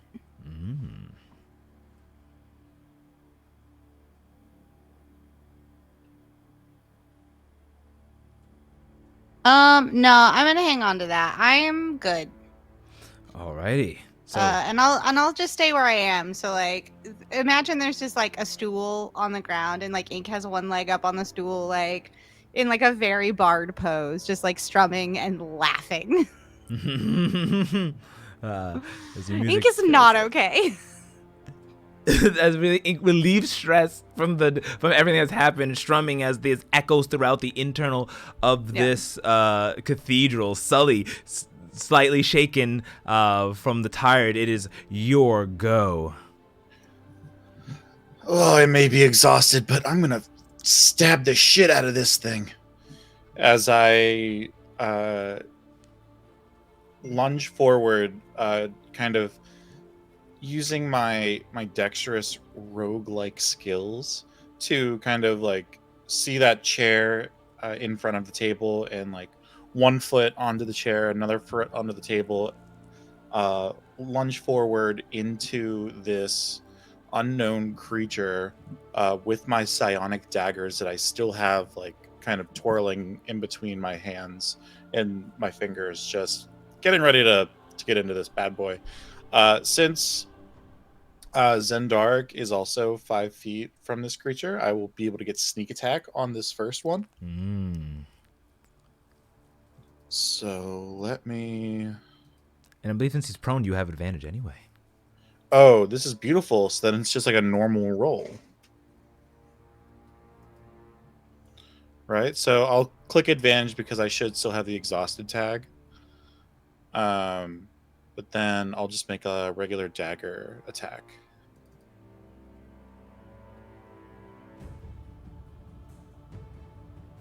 Oh. Oh, no, sorry, exhaust doesn't give you, it's only ability checks, so. Oh, I thought it was combat checks too. No. So, but a Even 23 better. but yep, you had advantage, so a 23 will definitely hit. Awesome. And this one is supposed to be a D6 plus 3. So I will use this damage on that guy.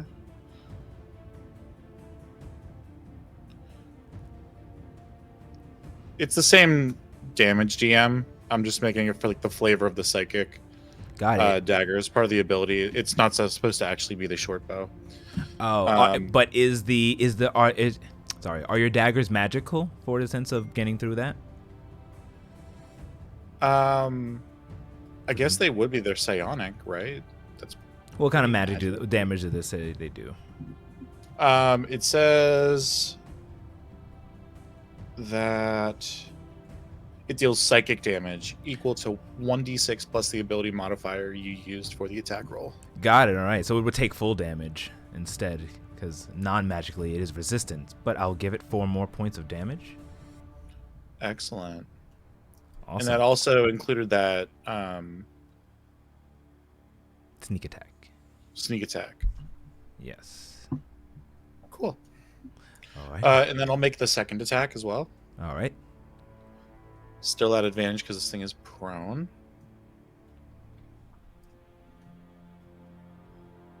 That is a nat 20. Nat 20. Let's oh my goodness. go.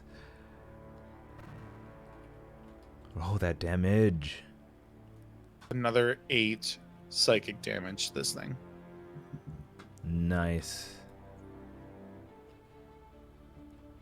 Give Alrighty. Kievon back to us. Carve down onto the creature as it's just still writhing in laughter. Ink, if you remind me, does it make when it takes damage another save to break free, or is it only at the end of its turn? Wait, hold on. Where's my guy? Where's my guy? Hello?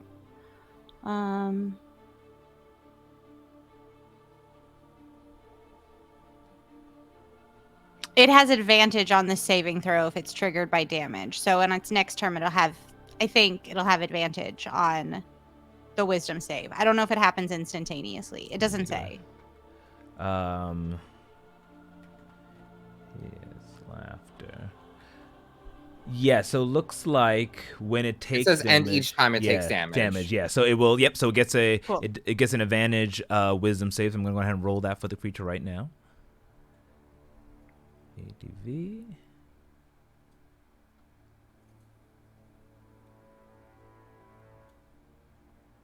Would it get it twice then because I attacked twice? Yes. Did you hit it twice? Yes, I did. Yeah. So yeah, it will get these. It will get 2 at advantage. All right, I'm just gonna roll d20. All right, so that is a 17. Whoop. Wait, why do I have 2d6 psychic damage? Alrighty. So it does drop it does wake up from its stupor as it's laughing. Ah! It stops and looks at you. Still prone though, and still at advantage of your attacks, but it is out of its laughter for its next turn. Anything else you wish to do, Sully? No, that would be my second attack is my bonus action, so I am good to go. All right, Zandaric, you're up next. The creature has woken up from its stupor and now looking around ferociously. How do you respond? How hurt does it look? Just a quickly looking at it, it doesn't look very hurt. Okay. Oh God. I guess we should. I'll say. I guess we should focus this then the hex after, and I will. It's on the ground, and because it's on the ground, that makes this obnoxious for me. I will.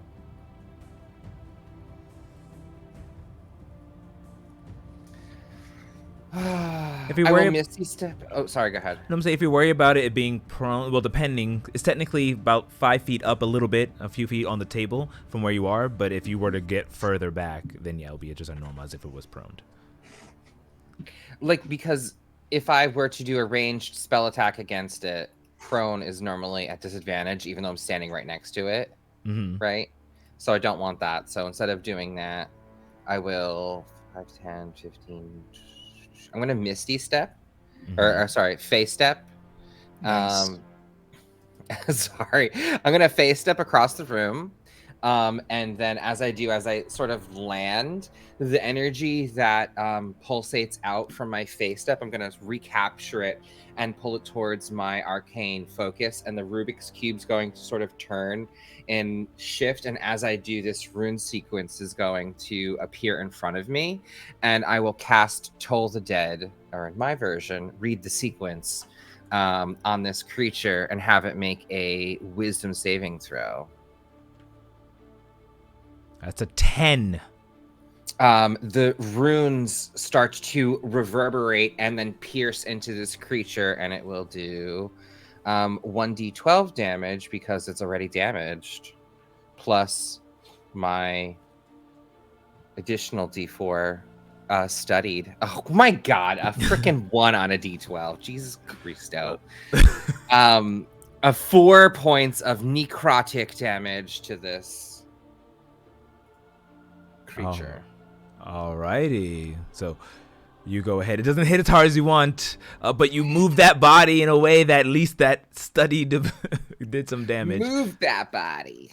As you blast the creature on while it's on its back. Okay, so that was my bonus, my action, and then I will move 5, 10 feet closer. Well, does the hex look like it has like a reach? Like, because you said it was like handsy, right? Like, Yeah, I will take a 5 step closer to it, just so that way I can prepare to start to like investigate it. Got it. So you're about 10 feet away from it at this point. Yeah. So if you wish to interact with it, you'd only need to get 5 feet, which is more than enough. I'm 15 feet away from it. 5, 10, 15. 5, 10, 15, right? Yeah. No, because it's if you hover over, you'll see the full size. Yeah, I'll like boop. It's just on these squares as well. Oh, it is Magumbus. Yeah, it's a huge 5, scar 10, that came okay. out. Oh, okay. So, okay. Does that change what you want to do?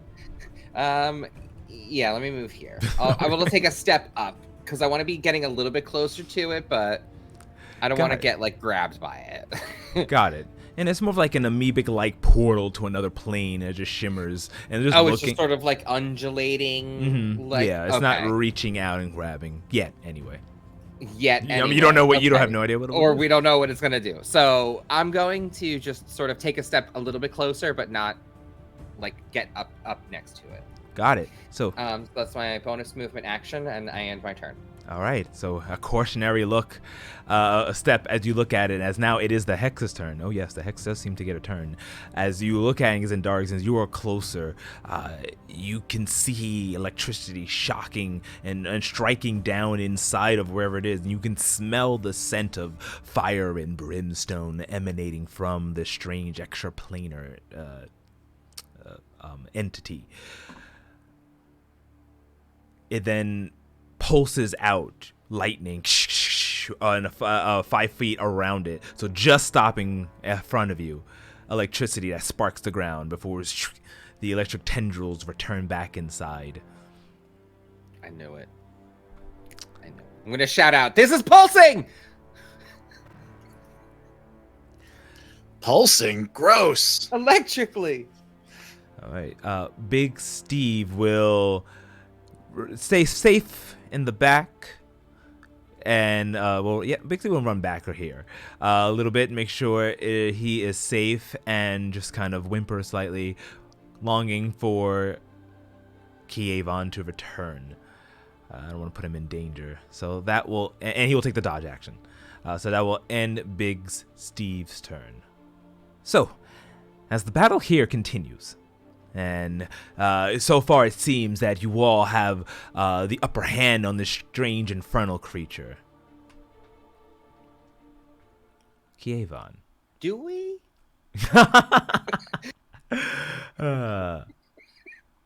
Kievon. You once again awaken. Oh, actually, you've been awake this entire time, sorry, and have been experiencing your body moving around and seeing your circle as Radaman turns back to go into this vault. This vault that you can quickly see is surrounded by strange, like everything's dusty and old on the shelves, but there are weird items of the occult status listed, and he has gathered a few of them and placed them in a magic circle in the inside. You can feel your circle fighting. You feel empowered. That connection that they have to you can sense it.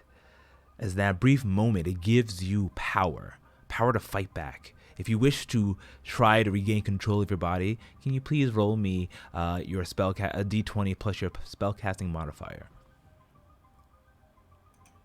You got it, Dungeon Master.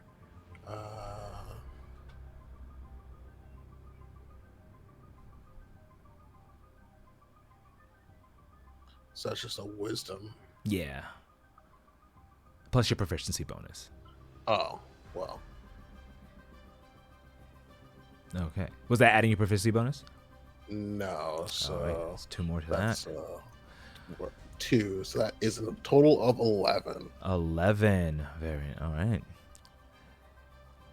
So, in that moment, there's a brief sense of clarity. You're not able to regain your power. Regain power over your body, but you're able to awaken. It seems move what would be considered your limbs, if you can, inside of the strange dark zone.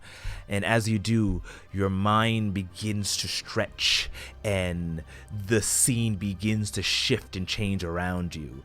Rock formations begin to appear in the background, and a strange sunset illuminates on the horizon as you find yourself standing on a pool of water, the image of five serpent-like creatures around in a circle, glittering in a weird universe-like pool. Like, it looks like you're looking into space. And standing in front of this zone in front of you is the visage of yourself, but with bat-like devil wings and horns, as you are now face to face, seeing a reflection of yourself and Radamon's eyes. And I will share that map.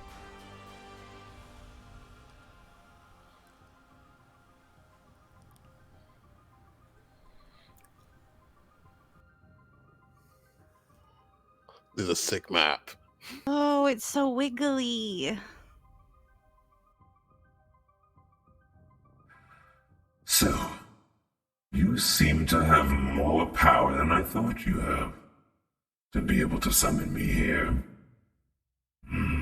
Is that due to your circle being outside?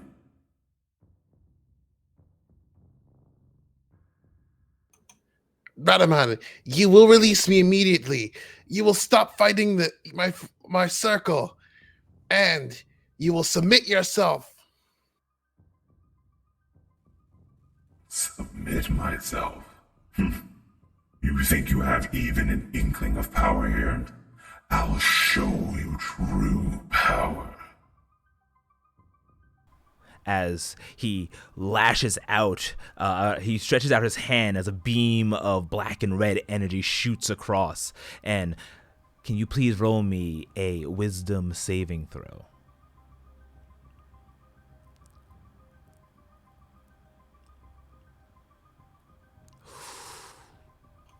That's a nat 20 for 25.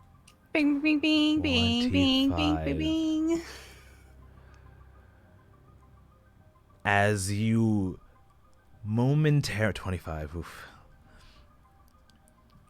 Get wrecked.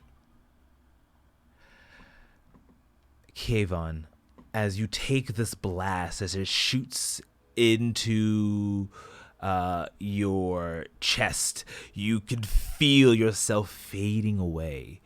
As this dark energy begins to seep through your very soul, you see Radaman laughing in your face, in your body, as you find yourself fading darker away, falling into the strange pool of these serpent creatures. You hear the sound of laughter, not of Radaman, of something else, someone else. Return to me now. Return to me, chosen. And as you find everything going dark, there is a light that shines inside of your soul, the image of Sully, Ink, and Zendaric, of Andrina, of Ireland begins to shine into your mind, the connection to your circle. And as it does, the light gets brighter and brighter, shining as the voice goes, No, what is this? Radaman, what is this? As Radaman looks over, straining this time. No, this can't be, no. How could you have so much power? How?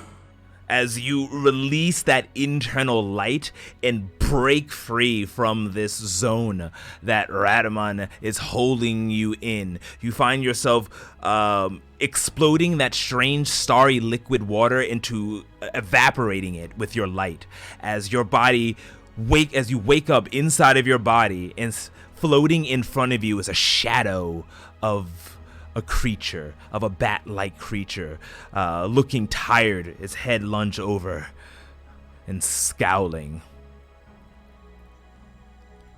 This is impossible. Return to me! You think you can subdue me with pain? You know nothing of pain. The pain my circle has felt being misunderstood.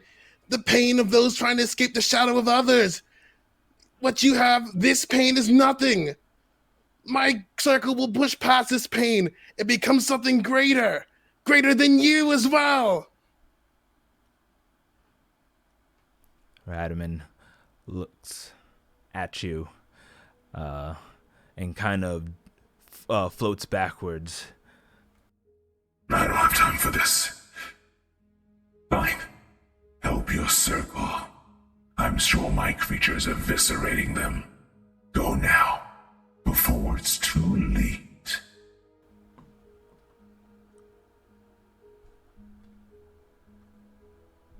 As Radaman kind of disappears momentarily into dust and shadows, and you turn around and hear the battle of your allies happening not too far away.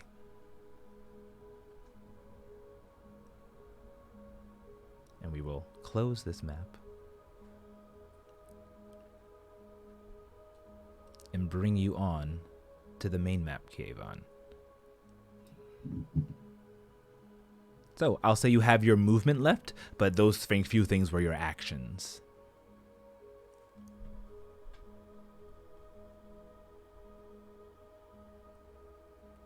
Actually, no, Kayvon, roll me. Yeah, actually, at the end of this, roll me your initiative so we can put you in the tracker. But for now, you do see and hear the battle happening.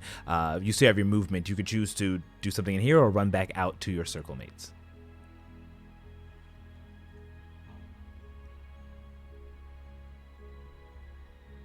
Before I run back out to help my circle, you said Radaman was setting items in front of him in a circle of some kind? Mm-hmm.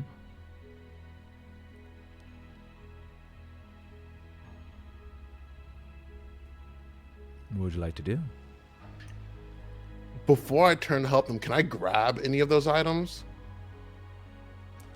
As you reach down to see if you can grab these strange items, you can find that they're affixed to the ground, magically held. They don't seem to be moved, but you do make note of what they are. One looks like a locket of some kind. The other, a candle. There's... actually, I would say in this brief moment, you only can see a couple of them. And the ones that you can see are, out of the 9 that are there is a candle, and a locket. But they don't seem, it doesn't seem to be able to be moved. It's stuck in place. And then I spend every bit of energy I have getting back to my circle. Alrighty. So you make your way back out. And now seeing the strange vortex, you get to the edge of this gate. That looks to be opened, but right in front of it is this strange vortex leading into another plane, and your allies battling this strange creature. Alrighty. I dive through with reckless abandon. Wait, are you really diving through it? Yes. Or into the hex itself, or outside of the door? Out of the door. Oh, okay. Oh, okay. Alrighty. So we will place you right behind it on the other side, joining the initiative at 17. So we will go to the top round, and we will continue with you, Kayvon. Oh, sorry. Here we are.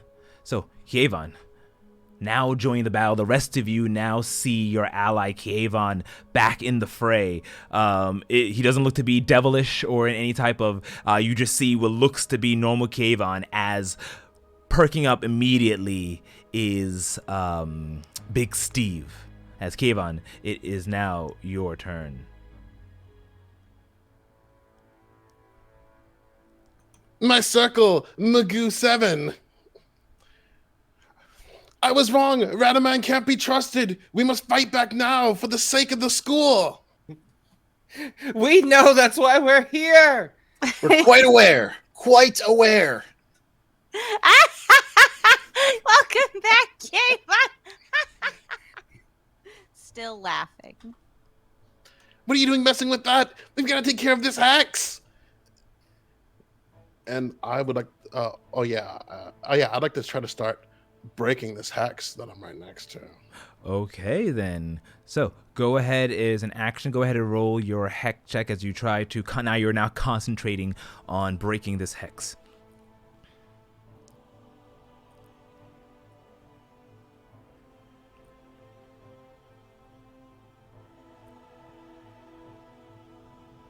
I'm not aiming at Sully, but I rolled an 11. An 11. I'd like to magically tamper with this and silvery barbs that if I can. Well, this is Silvery Bars. You have to target a creature. Oh, an enemy. An enemy. Yeah. Oh damn! Sorry.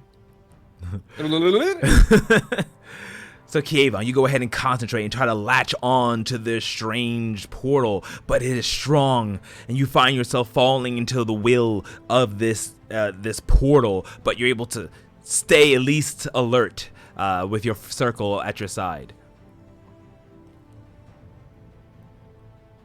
The hex is strong, but we are stronger.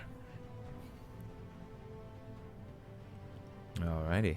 So that would, you still have your bonus action, but you're technically concentrating right now, just to let you know, to do anything else you wish to do.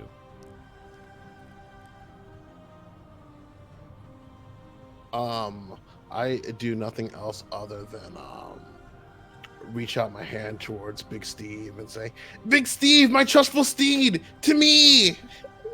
And using my bonus, I guess I give him my command as my mount if I was mounted with him, but I would definitely have him take the dodge action once he gets to me. I guess I have to do it on my turn. Yeah, I'm gonna say Big Steve go after you, so I'll put him right after you, and then he can use his. He can now immediately go. Hearing your call, you want him to run to you.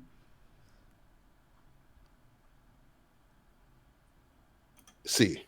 Okay, so he will dash 5, 15, 20, 25, 30, and then he'll have to kind of dash to get over to you. As he he's needs got 50 feet of movement those normally. desks and everything. Oh, he has 50 movement? Oh, I'm so sorry. Oh, yeah, so he would... Yeah, he can make it. He has 50. I thought he only had 30. I'm sorry. Yeah, so he makes it without having to dash.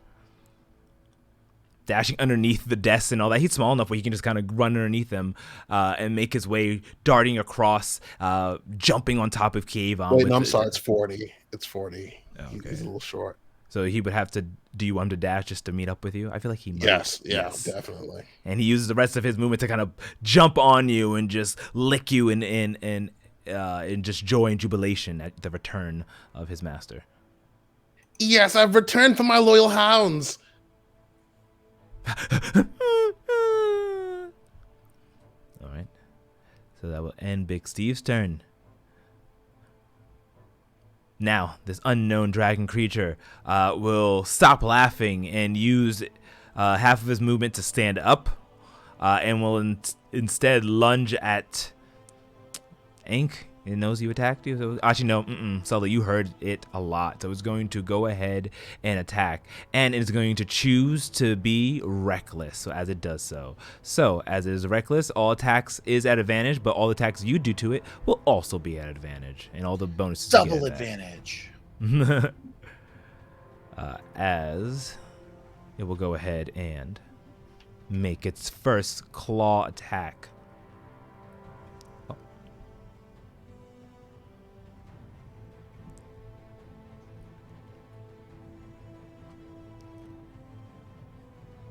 That is a 18 versus your AC, Sully. That hits. All right, it swings down with his longsword with one hand, doing. Wait, Oh. I'd like to silvery barbs it. Okay, I'll have him roll again. I'll magically distract that creature. 21. And throw the. Oh God. Fortunately, Well, he still gets the empowerment anyway. I'll give you Sully the empowerment. Okay. What does that mean? On your next ability, attack, or save within 1 minute, you can roll again. Oh, cool. Alrighty. Thank you. So getting that blast. Unfortunately, the creature is not deterred as its ace slashes with its longsword down the sternum of Sully's, kind of carving a little bit as blood drips out. It then goes to make its second claw attack at advantage because it is reckless.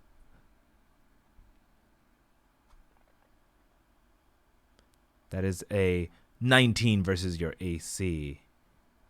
As you take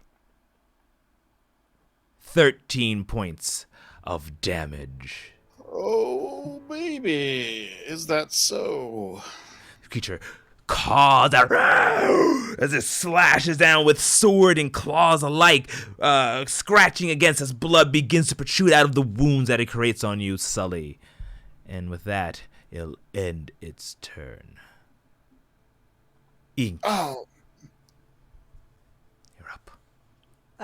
Ink stops laughing at this display of terribleness and and says, "We're gonna need reinforcements."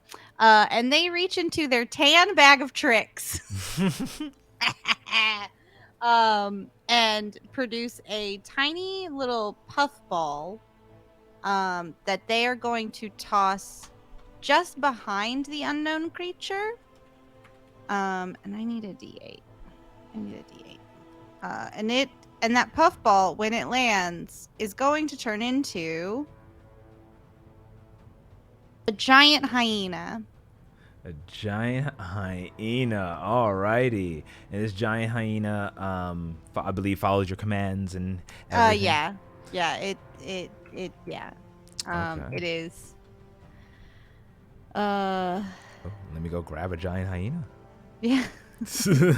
Ta-da! I'm also gonna grab a giant hyena for my own edification. Mm-hmm. Hyena. Giant. All right, does it say when it goes? It goes.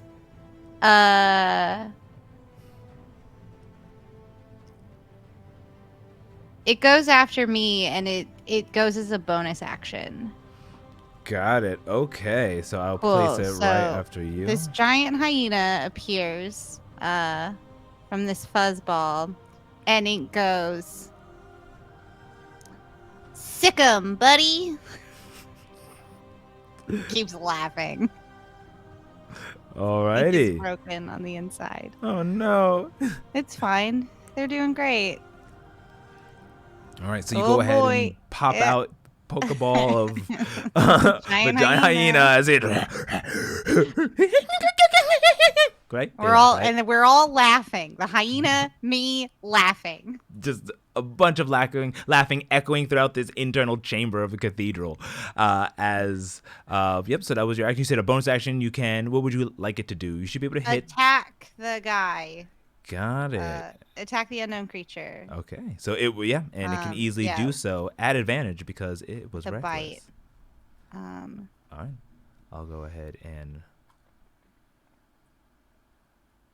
that's going to be a 9, unfortunately.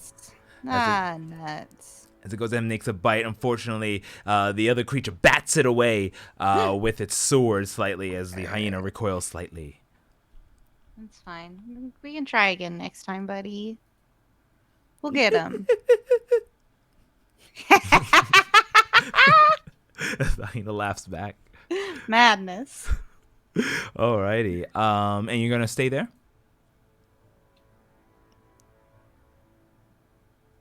What? Oh, me? I'm done.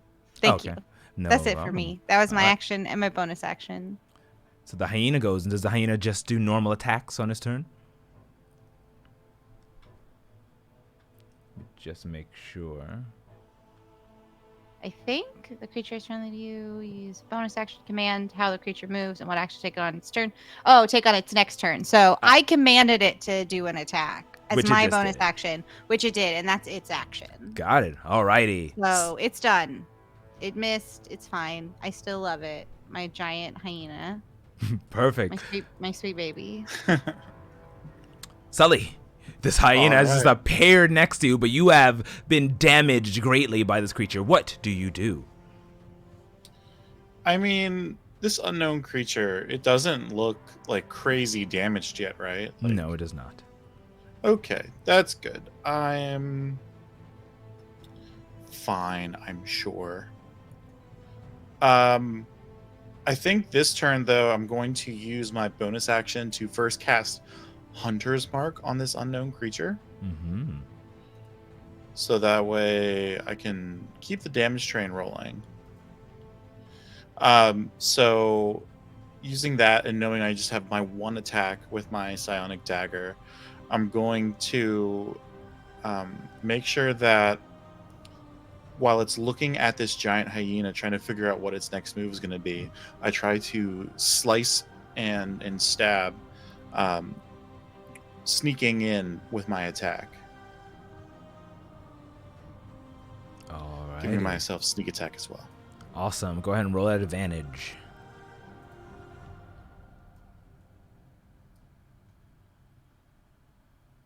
That's an 18 or a 19? 19 for 25. 25 definitely hits. Roll damage. So again, I'm going to use that 1d6 plus 3 piercing. Mm-hmm.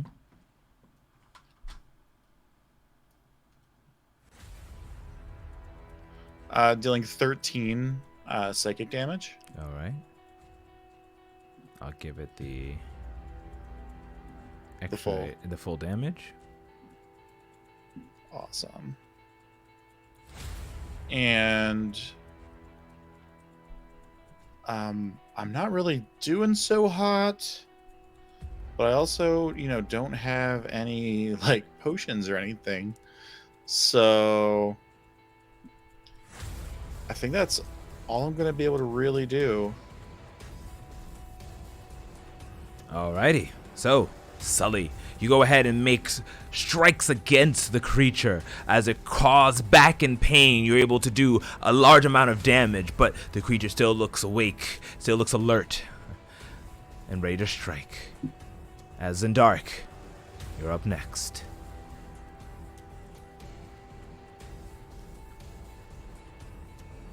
The hex with the creature. The hex with the creature. It's gonna pulse soon too. I will. The hex, while it's pulsing, the unknown creature is a larger threat. I'm going to take 2 steps backwards to get in a better angle to see it, because this giant hyena sort of might be partially blocking my view. And then once I get into a better position, I will pull up my diamond Rubik's Cube and spin it and hit a few of the arcane runes and channel a firebolt and launch it towards this creature.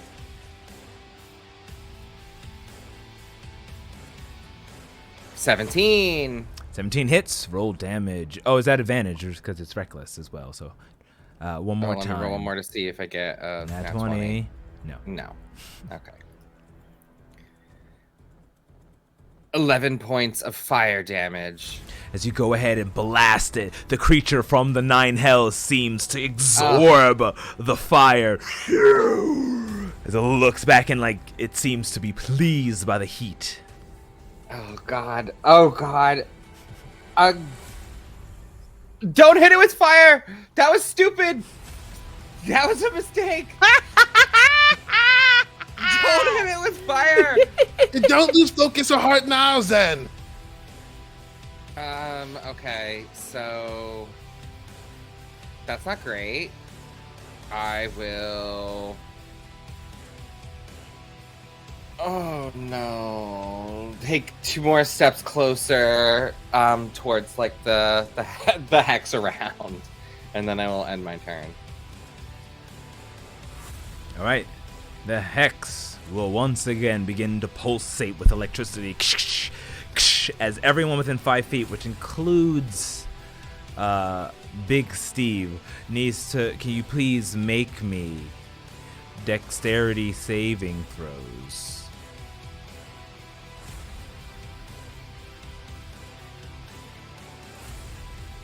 $13. That is a success. And for Big Steve, I can roll for him. I can roll. Oh. You got this. No, we'll take your roll. It's okay. We'll Okay, take well, your whatever I roll with this, it'll be 1 higher because Steve has a higher dex than I do. Mm-hmm. So whatever this is, +1. 5. 5. Okay, I rolled a natural 1. So regardless, unfortunately, Big Steve is not quick enough as he is struck with the electricity, taking. How much HP does Big Steve have? Just a normal amount?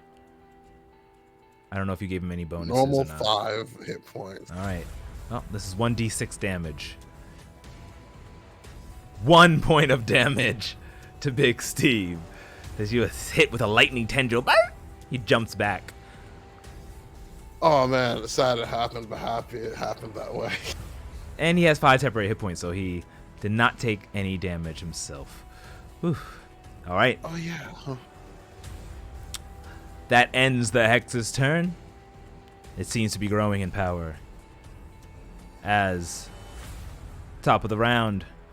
Make sure I didn't skip anyone. Yes, I did not. Top of the round. Kayvon, you're up. I use 15 feet of my movement to mount Big Steve. All right. Or like, I don't know, half my movement. I have less than 30 feet. Yeah. But not anymore.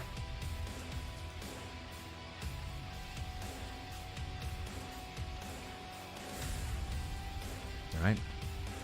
What else would you like to do? We'll ride around the side of this hex. And then Kevin's going to bring his whip above his head, swing it, and using his bonus action, cast Spiritual Weapon. Okay. So you go ahead and create the spiritual effect of a whip as it appears in front of you floating. Yeah, I create like a 9-pronged flogger with jagged thorn teeth along its lashes, floating in the air. Nice. I'll see if I can get a quick little token for that, though I doubt I'll find something as glorious as that.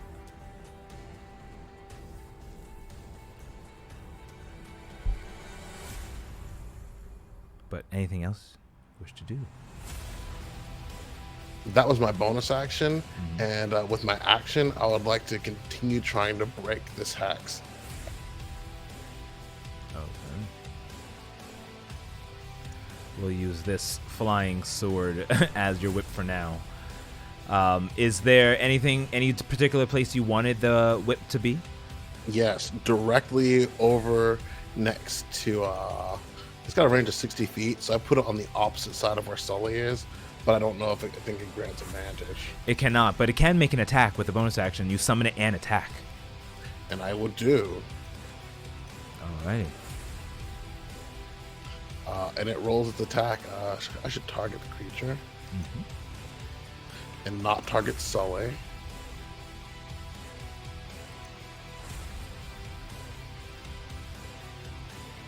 Oh, is that And advantage? At advantage, sorry. It is in reckless. Oh, a 24. 24 hits. Roll damage.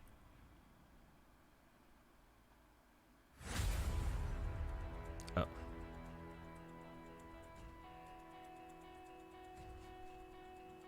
$11 points of damage to the devilish creature.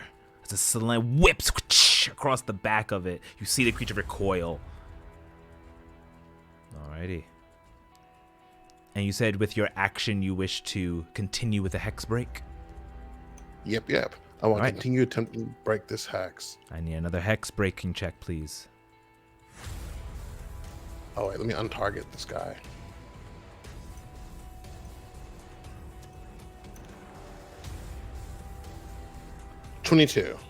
22. You hold on tight, and this time you're able to break through. You're able to connect. Your mind flows into this strange hex as it's connected to the what you can assume from all the experience you had with Radaman is the 9 hells. This is definitely a portal, a hex that's opening up a gateway. And if you were to try to get rid of this creature, closing this would probably link the connection, sending it back to whence it came. And you successfully break through the first layer of this level. You're unsure how many there are, but you do know you at least got through the first. Awesome. That's my turn. Alrighty. What would you like, Big Steve has a turn as well. Should he just take the dodge action? Yep. Alright, so But he's he'll take- directly under me because I'm on him. Yeah. Just for layering purposes, I'll put him right in there. Alrighty. So, Big Steve kind of just jumps back and forth with you on it as you can concentrate on this hex. The unknown creature now goes. It's surrounded. Alright, I'm gonna roll D4. Lots of threats.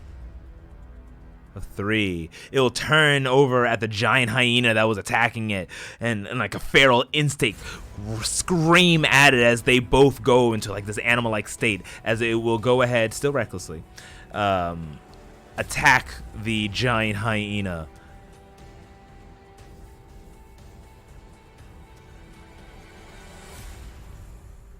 That's 25 to hit. Ouchie but ouchie for my giant hyena. Min damage, 4 points of damage. It will though continue with a claw attack.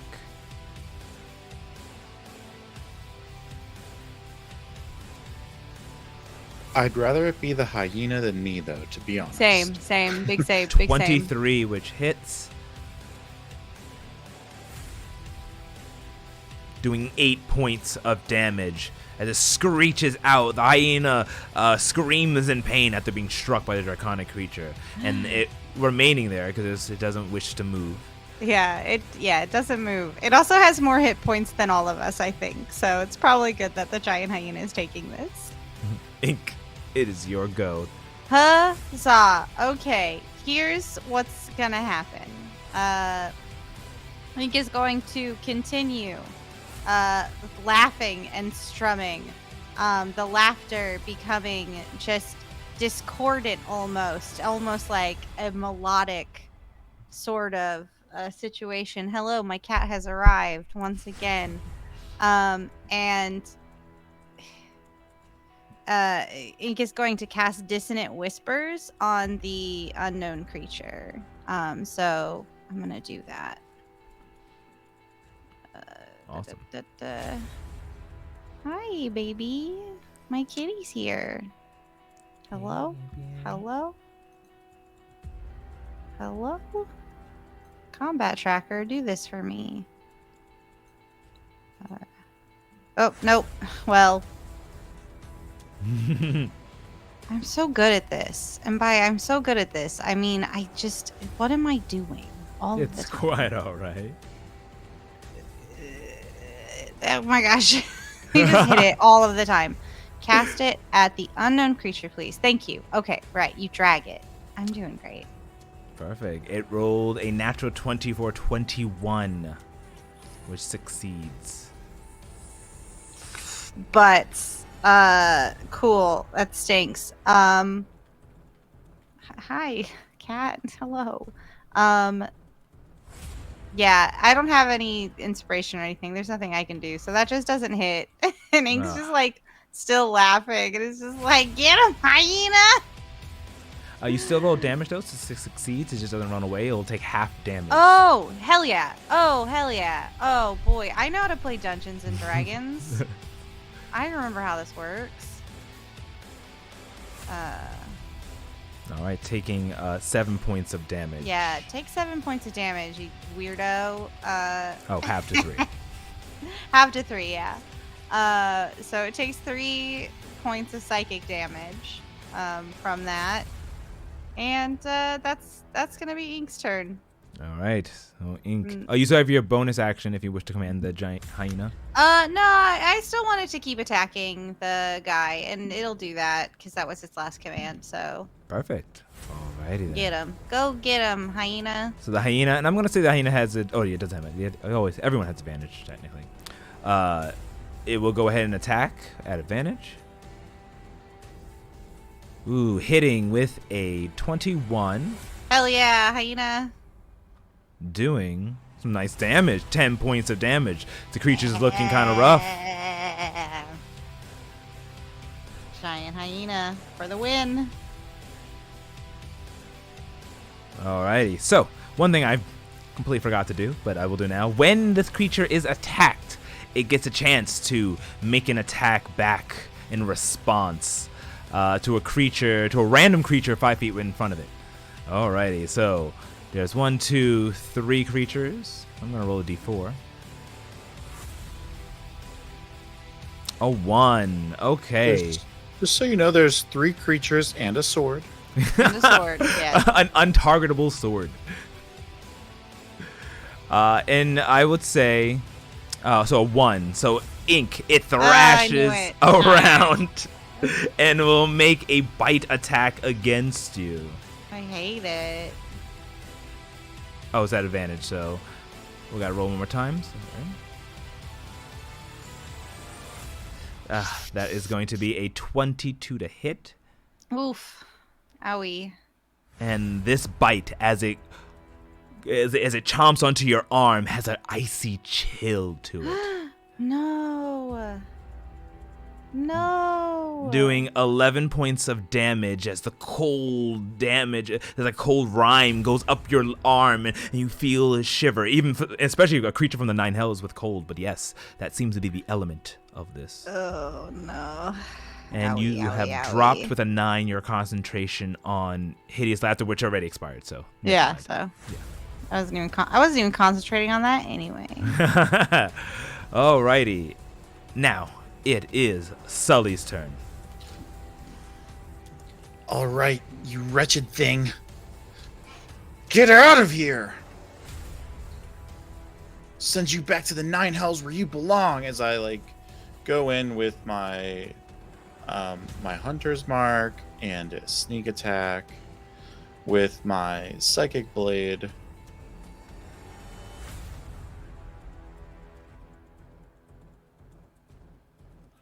Still at advantage, DM? Yeah, it's been reckless. Mm-hmm. So reckless. That is a dirty 20. That is going to hit. And then the d6. That is 17 Nice. psychic damage to this thing. All right. And then I'm going to use that bonus attack to deal an additional d4, hopefully.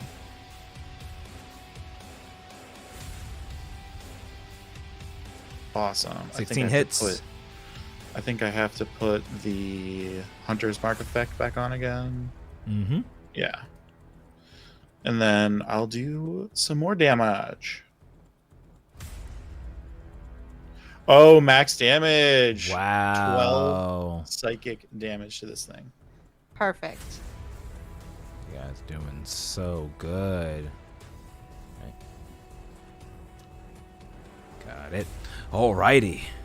Nice. So Sully, you're just carving and already used a reaction to attack, so we can't do it again. As you are carving at this with the soul knives, diving into this strange infernal creature. Really But- hope you don't actually land into me. It looks at you angrily, though. With my 7 remaining HPs. But Ken's Dark aid the situation. We'll find out as you are up. You're muted as well. I will look at Kievan. Can I see how hurt Sully looks? Yeah, you can easily see. You look on over. He is bloody, mixed with Sully, his you clothes. need out! I say, questioning. I could be better.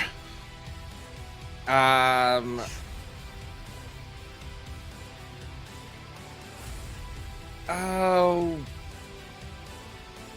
Hold on! And I'm going to just run over to the hex and use my action instead to continue the break that Kievon started. Got it. Him and I have hex broken before. So I will see the sequence he's started. And being a Quandrix prophet, I will continue the pattern. And you will see me pull out my arcane focus and just sort of continue my arcane sequence on the other side. Alrighty. Go ahead and roll me that hex break. 25. Ooh, you guys didn't came to play, you came to slay. 25. Excellent. You go ahead and notice that the first barrier around this hex, this portal, this place filled of just evil and heat, shattered by Kievon, and you press on. It is harder now. This other barrier that is blocking it as the hex is getting smaller. And as you shatter through this next ring layer and burst through with your magics, you're more in tune with it. You can feel the dark energy, and you can hear a horde on its way. You just know a large amount of devils on wherever this is getting forever closer to the other side of this as you successfully break through the second layer on the hex. I'm going to maybe Kievon, since he's right there, he can see that. And since we've done this before, he might get it. But I'm going to keep that to my face, or keep that to myself. And you just see Zendark's face just sort of like become even more stoic and like serious about focusing on this in front of us. He's always sort of led the charge with our hexes previously, and now like you can see like that has not diminished. It is do or die. You see in his eyes and on his face. Alrighty. Yeah, that will end my turn. The hex will now go deeper in the hex. You can feel it stronger as a defensive mechanisms attempting to take over and stop you from reaching it. And I would say in this quick moment on the hex's turn, Sully, Ink, you notice the creature's head turn and shoot over at Zendarik and Kievon, and you see that its movements are slightly adjusting as the hex once again is going to a ring of lightning around. Now needs Zendarik, Kievon, and Big Steve to please make actually Big Steve and Kievon, yours can be combined, so it would just be Big Steve's to make dexterity saving throw. Since Big Steve took the dodge action, his advantage. Yes.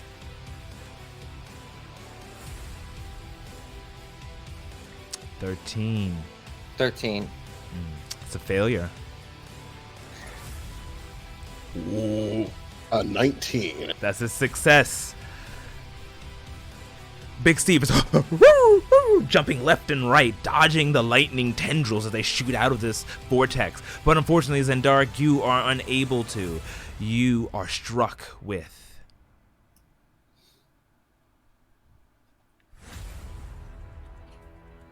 4 points of lightning damage, and please roll me a Constitution saving throw to see if you remain concentrating on your hex breaking. 14. That's a success. You're good. So you only lose 4 of your 5 temporary hit points as you're able to stave it off thanks to the mantle that Ink has given you. Yeah, I sort of knew that this was going to happen after watching it pulse twice. I sort of continue as I described, writing my sequence, and I sort of pull my shoulder up and my hand to sort of brace myself from it, but I just knew it was unavoidable. Alrighty. Top of the round. Kievon, you're up. You feel all Also, this too. I kind of didn't roll for Big Steve. Should I roll for him too? Or did you roll? For dexterity saving throw. Oh, and I treated you as one. So if one of you succeeded, either you both would have Awesome. failed or you both would have succeeded. Awesome. In that case, Kievan gives a knowing nod to Zendark after there we go. Oops, sorry. I don't know what that was. He gives a knowing nod to Zendark, seeing him focused and ready on the hex, and he can hear the devil's coming. And when he sees Zendark force through after the wave strikes him, not even flinching when pain was focus so severe, he knows we're beyond the point of words and it's time to focus. Before getting back to the hex, Kievan's going to turn over and he's going to throw out a healing word at Sully at a bonus action. Awesome. What do I hear you shout out What or is say your to me? healing word? Even wounds recline at the sight of my power. And I crack my whip, and when this happens, you feel the uncomfortable sensation of the new flesh bubbling under the surface, replacing any of the injuries you have for up to 4 damage. I heal you by 4. It's a strange sensation, but the pain in those areas seems to fade away. Oh, thank you so much. I'm a little bit better now. And now, and he turns his focus and his whip to the hex and will attempt to break the hex again. Alrighty. Continue as you're diving in. You're now in the next layer. Go ahead and see if you can break it.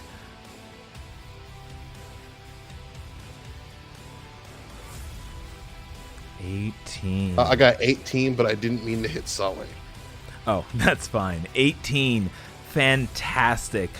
Yes, it's harder. You get the sense that you've barely managed to get through this layer, or I'm gonna say barely. There was some pressure against it, but you're able to sift through with your magic, your radiant powers. As once again, now you have a full view. The weird amoebic maelstrom-like portal has now focused and solidified, and all of you who are looking can see it's a full-on window to the 9 hells. Just firescape, mountains and pools of lava that ravages through this plane, and in the distance, yes, devils of different shapes and sizes making their way like a beacon. All right, so that's another success. Ooh, you guys are on a roll. Is there anything else you wish to do or have Big Steve do? I'll have Big Steve take the dodge action, and as I say to Zendark, Zen, I need your help. Let us push through together as a circle.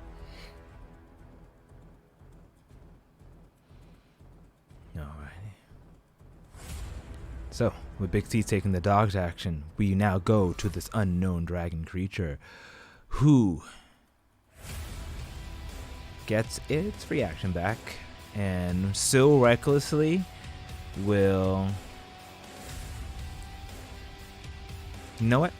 Instead of taking 2 attacks, he'll take 1 attack and instead do the bite attack. Or actually, can he do that? No, he cannot. All right. So he will go ahead and slam down with its sword onto... I mean, Sully, you just eviscerated it, so at advantage, it will attack you, Sully. Oh, no. No, it won't. You're right. Exactly. It won't actually, because it is more fixated on this, so it will instead... Attack Big Steve. No, not Big Steve. It will break free, giving everyone, including Oh, the... perfect. It is Oh, run damn into it. the portal. Dude, it is Yeah, going the after giant- Big Steve now. So the hyena and Sully and Ink, you can make melee attacks unless you have War Hazard feat, when I believe you can use magic if you so choose, to make a opportunity attack using a reaction if you want, as it is gonna flap its wings and fly on over.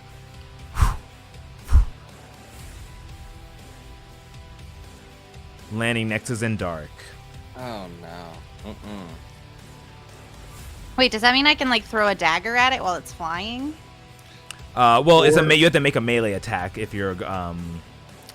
for opportunity attacks. Yeah, Stab that definitely bitch. gonna do it. So if you have a dagger, you can stabby.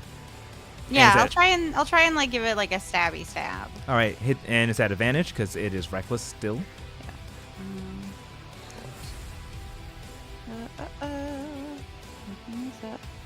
Hello?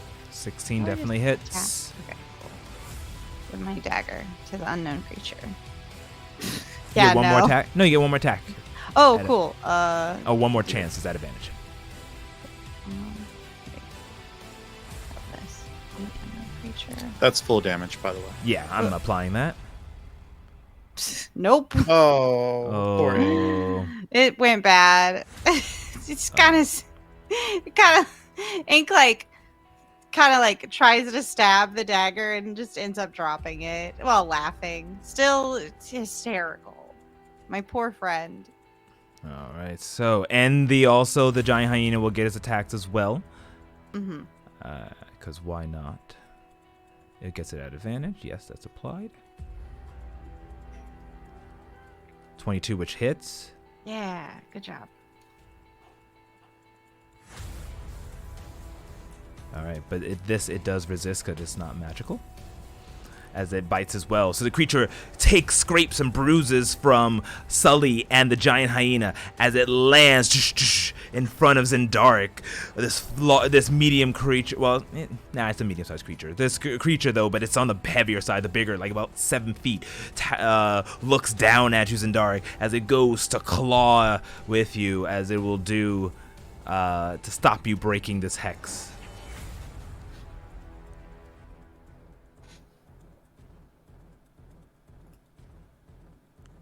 Okay, so the first attack is at advantage. 21. Hold on. Mm-hmm. Oh fuck. Meets it beats it. Even with shield, it will still beat it. All right. Okay, yeah, I'll take the hit. All right. Oh my goodness, 4 points of damage. Roll me a concentration check to see if you have to essentially lose an action. Ooh. So you are smacked out of your concentration. So now you're completely disengaged with it. It will take that extra action to pick up where you left off, unfortunately, as your concentration is broken with the hex. And now the creature is in front of you. It will now make its second attack with his claw at advantage.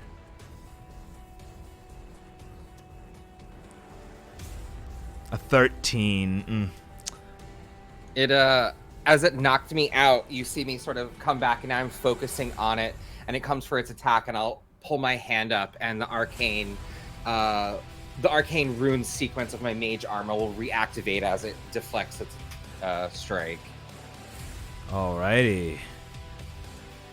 With that, the creature will end its turn, seemingly trying to protect this hex. Ink, you're up next. Yes. Okay, cool.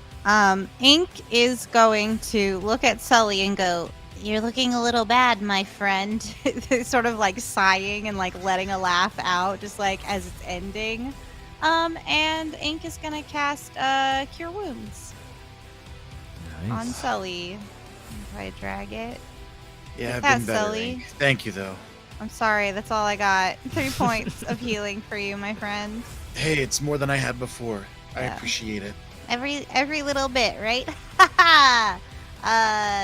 Giant hyena, go get the guy, and I'm gonna send the giant hyena running after the unknown creature.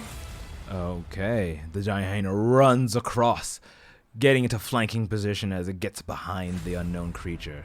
Yeah. And that was my bonus action. So I want the giant hyena. I guess its movement was its action.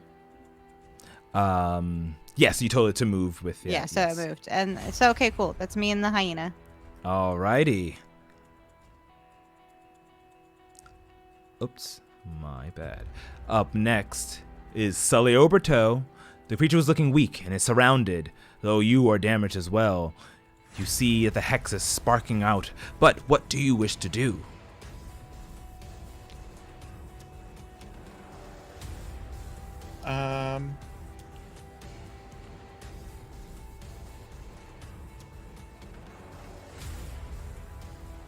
Zendark, don't let this creature bother you. As I move to go next to the giant hyena and Zendark. I don't know, because you can't technically pass through the giant hyena. Do you have enough movement to do that? It's difficult terrain to He's pass through. small and it's large. Oh, really? But you are Even small. With my halfling nimbleness? Yes, that's right. I forgot. You're a halfling. Oh, so yeah, you can slip underneath the legs of that giant hyena. Yes. Yes. Shocking Yes. rise Yes. up.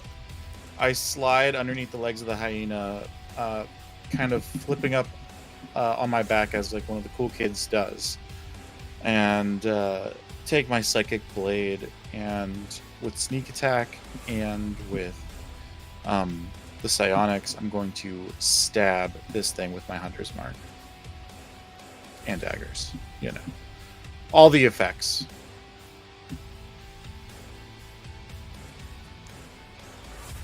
Also, DM, I don't know why I have like the rogue action effect for psychic blades, but it says like 2d6 psychic damage, and that's not what the description is. So maybe we can Yeah, we'll see. Take a look figure at it. that one out. Yeah, it just doesn't. So this thing is so reckless, I'm guessing. Yeah, so add advantage, please. That is a 18. 18. All right, go ahead and roll damage. Excellent. So this is going to be all psychic. 15 points of psychic damage. Describe your killing blow.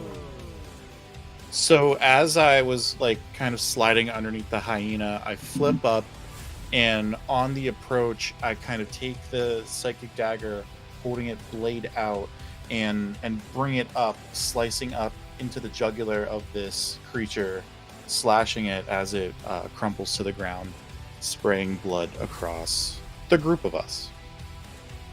Alrighty. So you all see as this creature goes to take out Zendark, as he barely manages to block its evisceration, the giant hyena and Sully both making their way across, Sully ducking underneath and just clawing and chopping at this devilish creature as blood sprays all over everyone in the vicinity of like this like black like ichor, as you hear as it screeches, falling down to the ground and just poofing into smoke and dust, returning back into the portal from whence it came.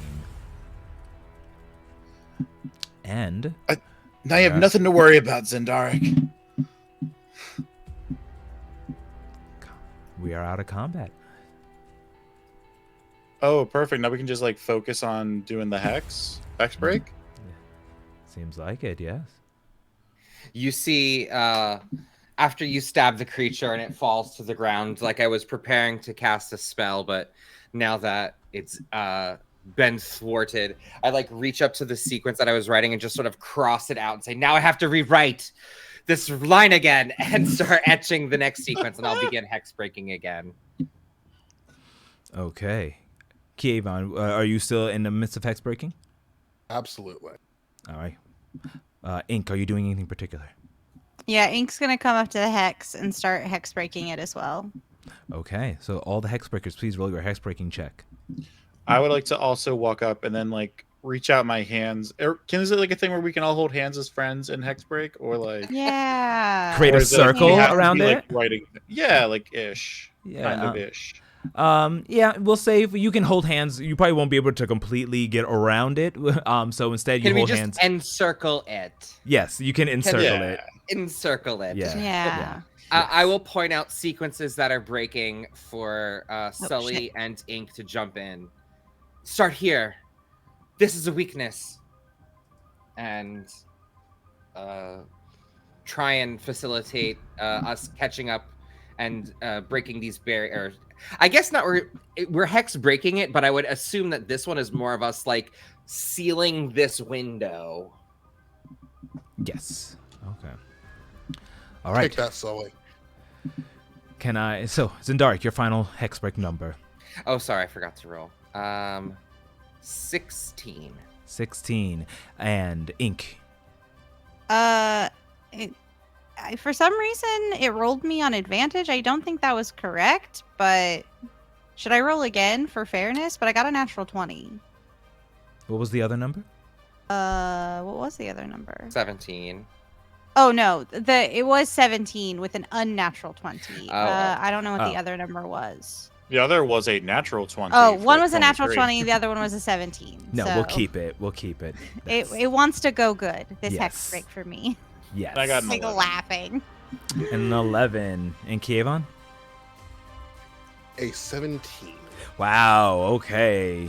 Hexbreakers indeed, both in trade and name. You are now putting the money where the mouth is as you channel in the energy of your circle. As you hold hands, all of you can feel a connection that transcends your very bodies, your very soul, something more primeval, more connecting to the plane of Adramel itself. As you all hold hands, lift up your heads as light shines out of it, as you are essentially repairing something that Lucian said was impossible for you to do, a tear to the nine hells. As you all connect, and like a zipper, it begins to close back up as the last bits of the essence of the weird dragon-like creature escapes inside. You see the hordes, all of you can now see it coming closer, but before they're even able to get close enough to reach it, it seals and a shockwave releases out, pushing all of you about 15 feet back, sliding on the ground itself as you are knocked prone.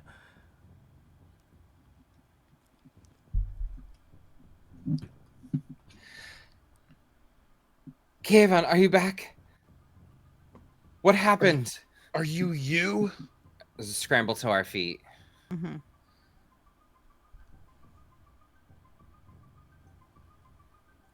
Yeah. I'm looking myself over. Am I? Yeah, you're back to normal. Whatever Radaman did, you seem to be back to yourself. No wings, no horns, no strange hands. I appear to. Yes, of course. Was there ever any doubt? Yes!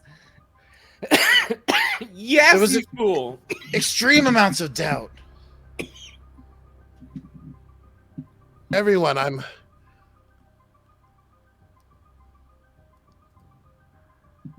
Kevin looks down. I saw things when Radaman was in control. Tell me, those things, they didn't happen, did they? Yes. If you're talking Yes. about the crucified children on a wall, yes. They're gone. Well, they're alive. They're still being tortured. The Deans can't save them. They We don't should- understand why. We should get back and help. See if now that this is done, get the kids off the wall. Maybe. What is he doing in there? And I'll point behind the... vault? Yeah. Ink, you think we should go now? We've gone so far. Oh, is someone in the vault? The I thought you ritual! were- There's a spell going on in the vault! Oh, we Did should go. Stop it then. Go stop that spell then. Sorry, I'm really stressed for the children. Who will think about the children? I get to my feet as quickly as I can, and try to push Big Steve up to his feet too, and mount him and ride towards the vault as quickly as I can. Ink is gonna hop on that giant hyena and go into the vault, my precious. Okay, how long does it last? Is it an hour, I think? It lasts till dawn. Oh, till dawn. Yeah, so yeah, Yeah, you mount the that's- hyena. This hyena's with us. Y'all want on? Yeah. Let's get on, and we ride the hyena into the vault. Okay, so the three of you on hyena, Kayvon on top of Big Steve, you burst through the gates, running in to the vault from behind, as you see standing there in a strange, like in full flesh, I should say, a creature, like a looks to be a beautiful androgynous, almost like elf-like features, but not quite, with red devil horns that curl up and bat-like wings.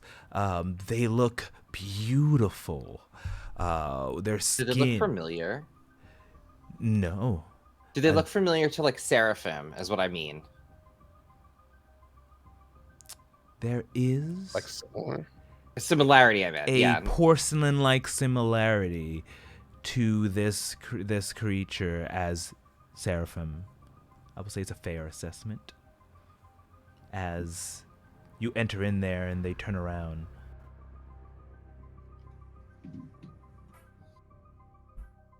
You fare better than I thought you did.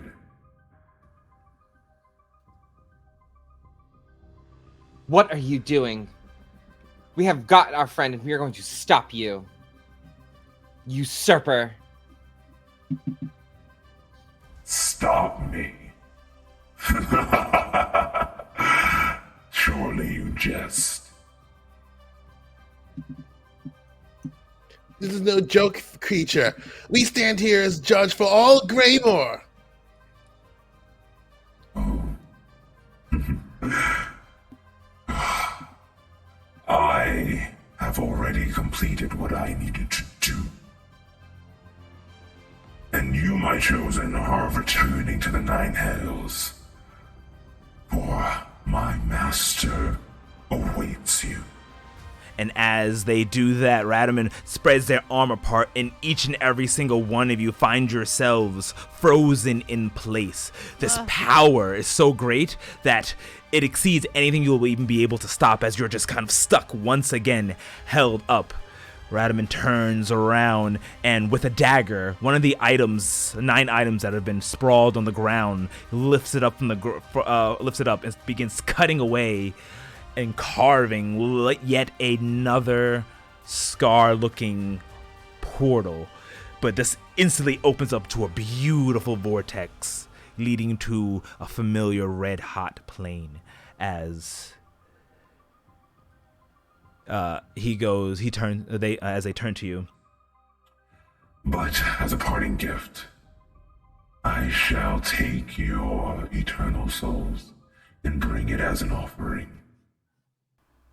And a lightning begins to spark in Radaman's hands, with a power so forceful, even at this distance, as they're creating it, you can feel like the hairs on your face or your skin heat up with the intensity coming across of Radaman right now. As you look at each other, as it seems like impending doom is upon you, there is a loud explosion,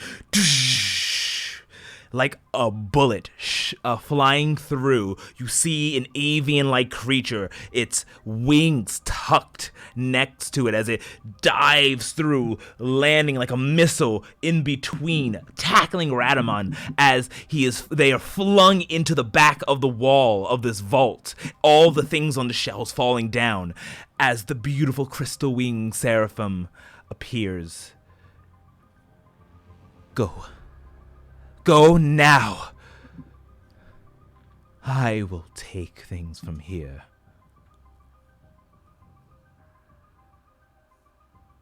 And you feel yourself released from that pull. The dagger or item that Radaman used to slice the portal? Did he drop that, or did they drop that? No, it's still in their hands. Damn. Can we go back to the entryway of the vault and watch what happens to Seraphim? What No! happens here? I want to step back and watch. I'm going to look for the dagger, seeing that he's clutching it, run to the portal and start hex breaking this one or assessing it. Okay, you're gonna get close to them. So as you run Who forward, said she tackled him away? oh yeah. Yes, right. You're right. Yes, you're right. Seraphim had tackled them away. They're back at the wall, and you run up to the hex, and you start to begin to break it. But it's something like you've never felt before. Whatever weird effigy or cultist weapon they use to carve it, it is beyond your capabilities of understanding. As Radaman looks to see what you're doing, and immediately almost misty steps or shadow steps out of the grasp of Seraphim, appearing right next to you. As they do, it looks like you're about to be struck by some type of blast, a dark beam, but a battle between Seraphim and Radaman begins as they're just in the air, flying around like two just majestic entities. Seraphim blasting magic in the air as Radaman goes in and does the same equivalent, almost like they're doing a dance, flying up and down, blasting magics at each other, both physically and magically attacking in battle, as this entire place has become a humongous war zone between these two bodies. Can we aid her, or can we aid them? Yeah, sure. How would you like to aid? They're flying so fast you might actually hit something else. You're not sure, but how would you like to aid? I would like to. Okay, so sorry. Let me ask one precursor question. In my initial assessment, or in my quick assessment, I determined that it'd be impossible to hex break this. It's so far unlike the other hex that it's impossible. Yes, at your current level. At our current level, okay. I'll say I'll like sort of backpedal away from it, and I'll shout out to the group, we need the catalyst, we can't do it as is. And I'll sort of like look up to them flying, and if I possibly see him go to strike her, or possibly I would use a first level spell slot to Silvery Barbs his attack and make it sort of feel like she's translucent, and hopefully give her advantage, and then redirect the energy to her and give her advantage. Okay, go ahead and roll me roll me that Silvery Barbs. Actually, it's just a reaction. The saving throw on their part, correct? It's when they would make an attack or a saving throw. I like when they're sort of clashing, and I see that he's like actually about to hit her, I'll sort of throw up a Silvery Barb to try and distract. You know what I mean? To help her. Assist her. Yeah, got it. Them, yes. Them. Yes, them.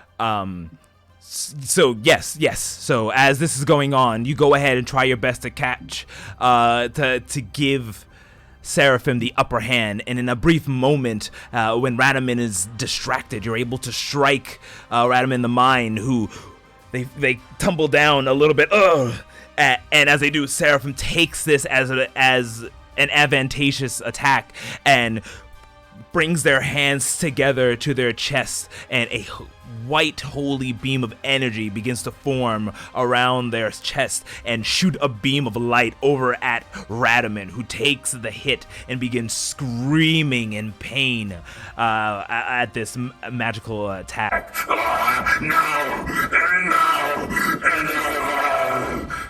Return from whence you came. You do not belong here, old friend. No, I won't. I won't go alone. Our Lady will have her due. And as they say this, they look on over at Kievon, and Kievon, you feel a pull, like a pull in your heart. That tether was not completely broken between you and Radaman, as the blast that hits. One second, actually.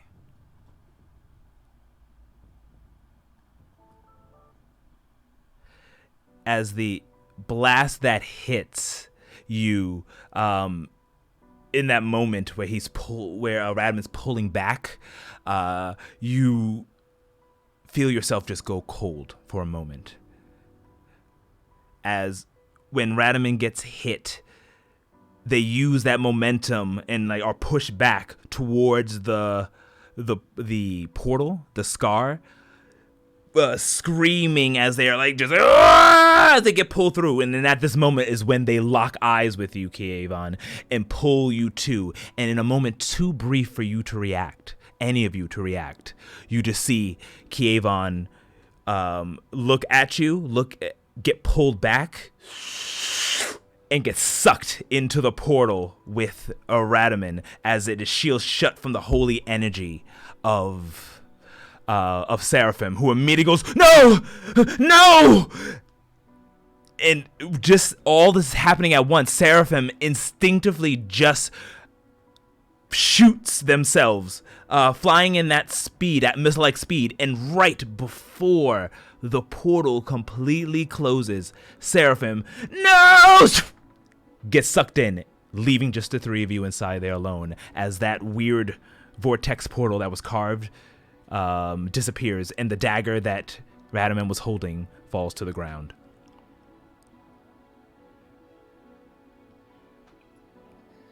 No. I'm sorry, we couldn't have been more help. I tried. We tried. Quick, let's grab that dagger and get it out of here. Come on, Big Steve, get that dagger. Big Steve just looks broken, seeing Kievan just disappear and got sucked into the nine hells, disappearing, and just standing there, they're shocked. Walking to where the scar was, begins just pining at the air, unmoving. I will mage hand and pick up that dagger. All right, you go ahead and grab the dagger. Just like a Big Steve, come. Steve doesn't move. Ink silently dismounts the giant hyena. And I don't know if Ink's gonna be strong enough to do this, but like tries to like lift Big Steve in their arms to like carry them back to safety and back to the thing, or like at least tries to get them on top of the giant hyena. Okay, it takes some work, but you manage to lift up Big Steve, who's just crying as you get back onto the giant hyena. And you just hear Ink going, shh, shh, shh, shh, shh, shh, shh. It's okay. It's gonna be okay. Is like, and then Ink like climbs onto the giant hyena behind Big Steve and just like rests their head on Big Steve and is just like petting, just going shh, shh, shh, shh, shh. And just like this lost look in Ink's eyes as like the tears start pouring down their face. Okay. You look back at the empty room. No sight. It was as if none of them were there. There was no sign of Kievan, no sign of Seraphim. Seraphim left too? Seraphim got sucked into the void. I thought she missed it. I thought it closed right before she got in. No. They went right through and they did a full Indiana Jones situation. They got in. She went in and closed behind, or Yes. they went in and closed behind Yeah. them. yeah. Yep, all three. Yeah. Like Scorpion, get over here. Like you shall not pass, and you're off the cliff. And they passed. They passed. Oh my god. Yep. I will go to the other relics and things that were around. Are they still affixed and like glowing, or They're not glowing or anything, but they're no longer a fix. You can notes, paperwork, anything here to help understand what just happened? Okay. So, as you go ahead and roll me a quick investigation check, as I would say give disadvantage at being distraught after all this. You Yeah. just look around, not knowing what to do, but the learned person you are, you gather as much as you can. We need to get what we can and get out of here. Where did Seraphim go? Come on, I'll point over there. Get that paperwork. Get that lamp. Grab that stupid candle. 11. 11.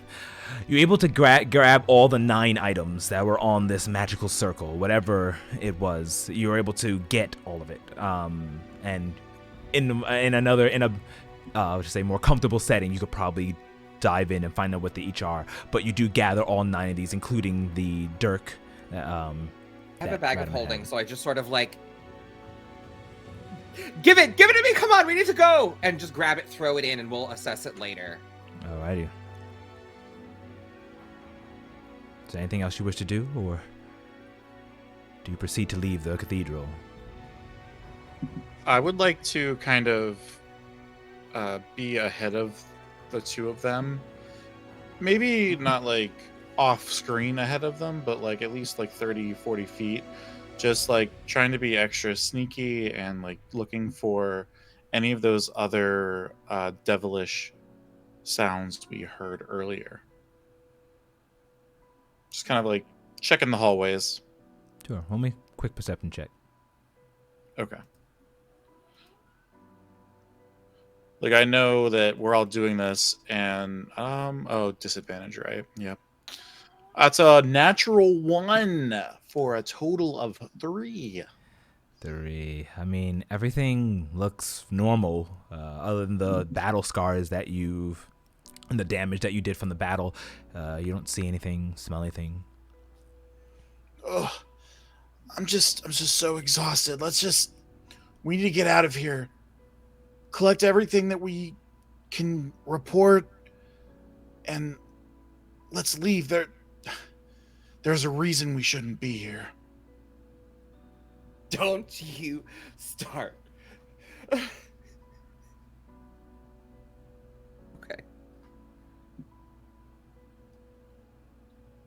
We'll just make our way out. Okay. That connection you felt with Kievan, always feeling him around, it's gone. Another sever to the circle that you have. You can no longer feel that touch.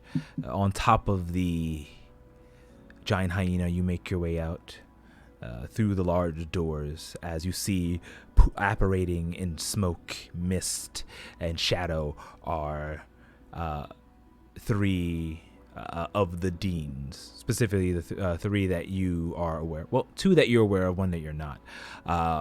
Lucian appears there with a worried look. So does why am I having a brain fart on this? Amara. Amara, thank you.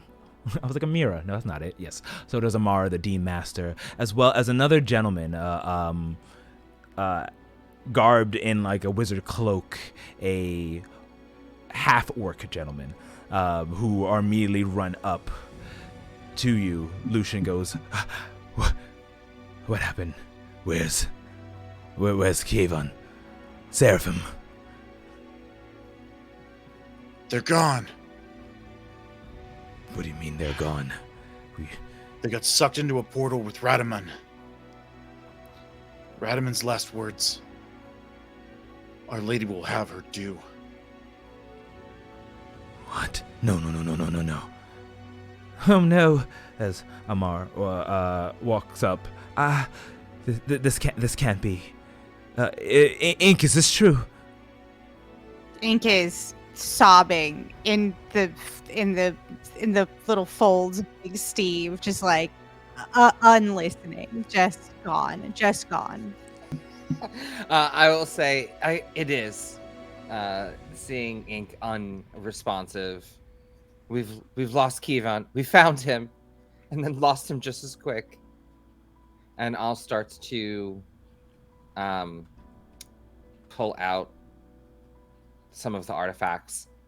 I'll say, we collected some of the things from a ritual that took place. He used it to open a scar. We closed one, but we couldn't get the second.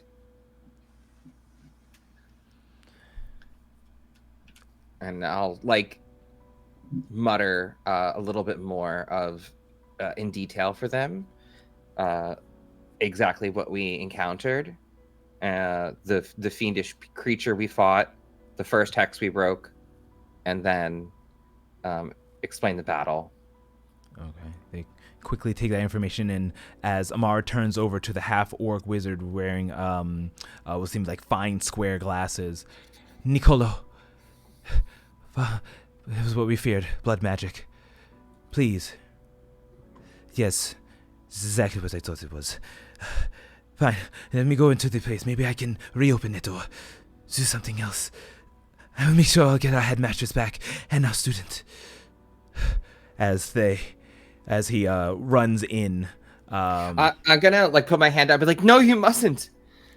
There was hordes. There were hordes of creatures. We saw them. We felt them. They were coming. Don't you worry. I can handle this. This is my specialty. I will at least divine to see where or what happened. I will make sure to save the two of them. We will not lose another student. And he runs in, making his way inside. Why don't you all, Amara continues, go back to your dormitories. Rest up. I promise you we'll find Seraphim, and I promise you we'll find Kayvon, and we'll find the headmistress. Lucian, is our dorm safe? You were dealing with the scar that was there. It's fine. I took care of it. It was all distraction.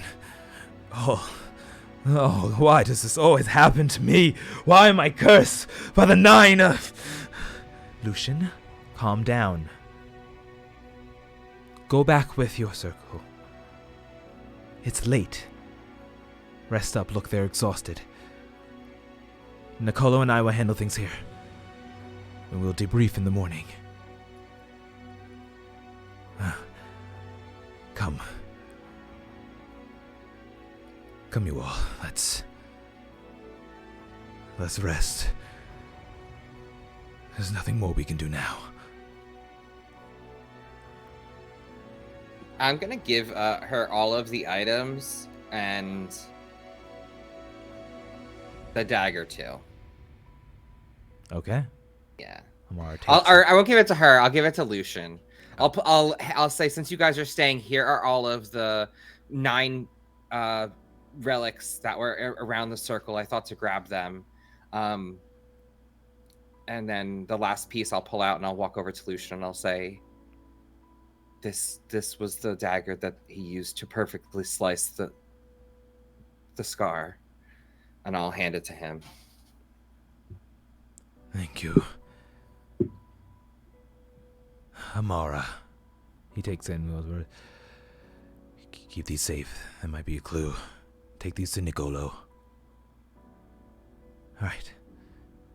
I'm so sorry that you all had to be part of this.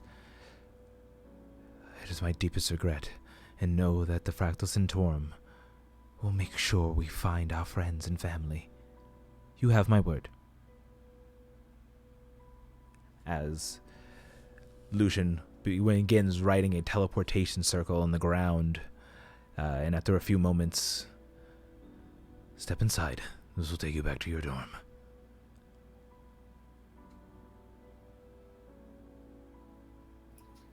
I will pull Ink and Big Steve into the portal. Come on. Let's go.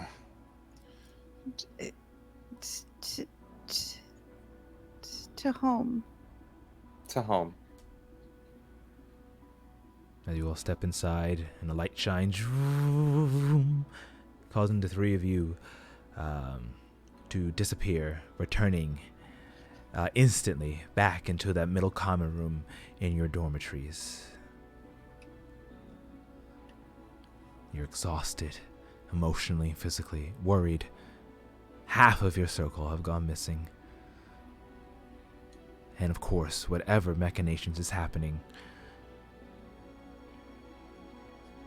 Is there anything you wish to do before you go to bed? Ink would like to do something very, very much. Obviously, Kievan's room is locked because Kievan kept his room locked. But Ink takes Big Steve to their room, and they close the door and they lock it, and they shapeshift into another Mastiff, and like they sleep on the floor snuggling Big Steve for the night.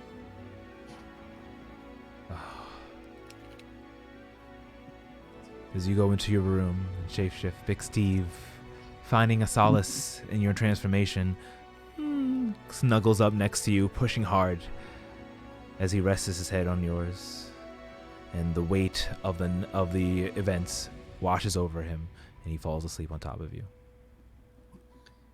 I would like to go to Xenodora's room and look for her. Okay. I have to tell her what's happened. Certainly. You make your way out of your room,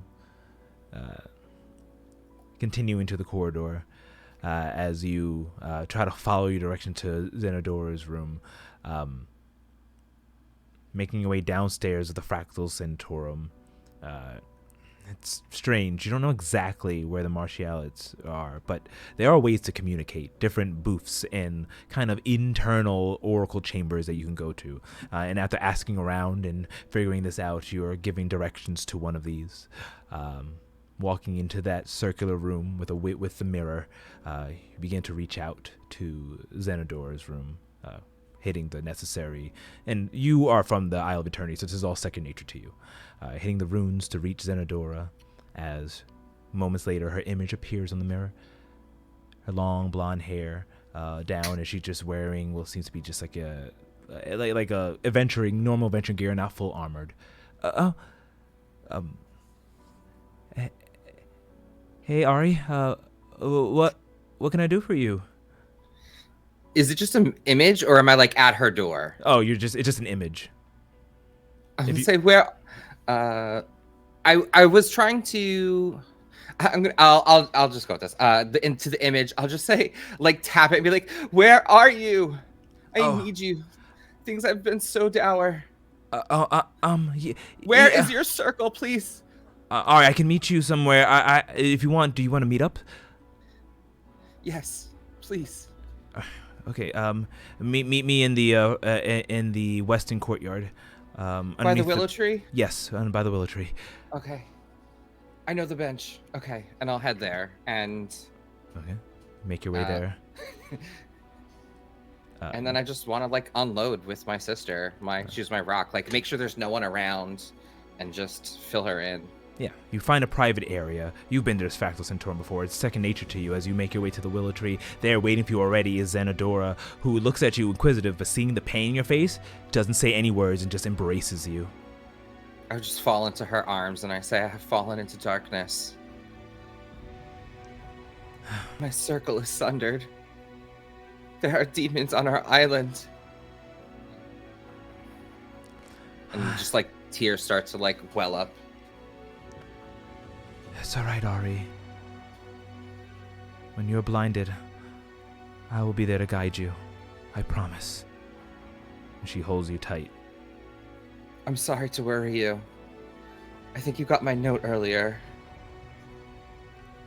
I did, and I'm sorry I'm so confused. I know.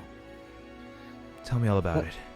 Let me fill you in, and I'll sort of give her most of the details, and let her know that we might need her to like make holy water for us, or who knows, but like some of our like just sort of like when you reconnect with a sibling or best friend after some time, because we've been spending like a few weeks apart, and also I disappeared for apparently a few days, so I'm just like reconnecting with my twin. Yes, honestly, yes. Let's say, because although you didn't been in from a long rest, you're not exhausted. We'll say you spend a good chunk of this early morning she as well would have been worried, of course, yes. You've been missing for 4 days and she has not been able to contact you. So she's distraught herself, but she's strong and keeping herself strong and not showing these emotions. But eventually, as it goes on, she starts to cry about how much she missed you. And roll me a quick insight check.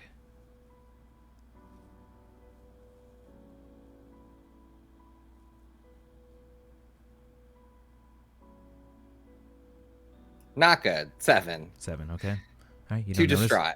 You're too distraught distraught. to notice anything as she's just kind of holding you. Just, okay. It's okay, Ari. We'll get through this. We'll get through this together. Okay. All right. Sully, are you doing anything or just going straight to bed?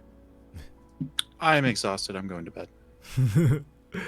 So Sully, you just go into your room and just fall on your bed exhausted and immediately knock unconscious from the weight that has been put upon you. And all of you either rest or console, trying to just for a moment put back the events that transpired today. As the scene shifts 2 weeks later, as you all stand, the three of you stand there at a valley, it seems, a mist going over the lake, and 2 canoes, almost it seems, as well as pictures of Andrina and Ireland are next to each other as this priest garbed in green begins giving a sermon. As we return back to the very first scene of the funeral, with the etchings on the pictures still missing but not forgotten for Andrina and Ireland, and it seems written for Kievan and Seraphim. Rest in peace. They have joined the 9. And that is where we're going to end the mid-season finale of Descent into the Void Campaign 2. Gagged! Um, Gagged! And with that, unfortunately, this is the last session we have with the amazing, talented Adam, aka Kievan. Round of applause for Adam. Yeah. Fantastic job. Loved Kievan. You will be missed, Kievan. Very missed. I'm not dead. Get him back from the 9 hell. I mean, we'll see what was discovered in the last 2 weeks. We'll review this event, that how it rocked and the Isle of Eternity, or the rest of the plane. Honestly, Seraphim was extremely powerful person. But yeah, thank you so much, everybody, for coming and joining us as we wrap up the mid-season finale. We will be back, I believe, June 25th. We have a brand new player who'll be joining us. More on the social webs on that as we get there, as well as new things, new systems incorporated. We're going through a lot that will happen coming up in the next half of the season. But you guys have completed the prologue of the Descent into the Void Campaign 2. So now the campaign begins. Now the campaign actually begins. But this is the tutorial the of title screen. Yes, I actually was gonna make one. I forgot to have the title screen, dude. But that completes it. But we'll be back June 25th for that start. Before we go, though, let's do some thoughts. I keep saying that. Thoughts and prayers. Thoughts and prayers. Stars Thoughts and and prayers wishes. to Magoo 7. All Been right. through a lot. Oh yes, Zendaric, Travis, your star and your wish. My star would go to Sully for being the front line and keeping us able to do what we got to do. I know he sighs and rolls his eyes every time as a caster I leave the opposite side of an enemy, but I have to do what I got to do, and I thank him for staying up close when I don't have to. So props to you, Mama, for letting me live all my life. 21 of my hit points. And my wish for next time is to dig deeper into this story and get more of the deets, the juicy deets. What happened to Seraphim? What happened to these teachers? What happened to those kids on the arch?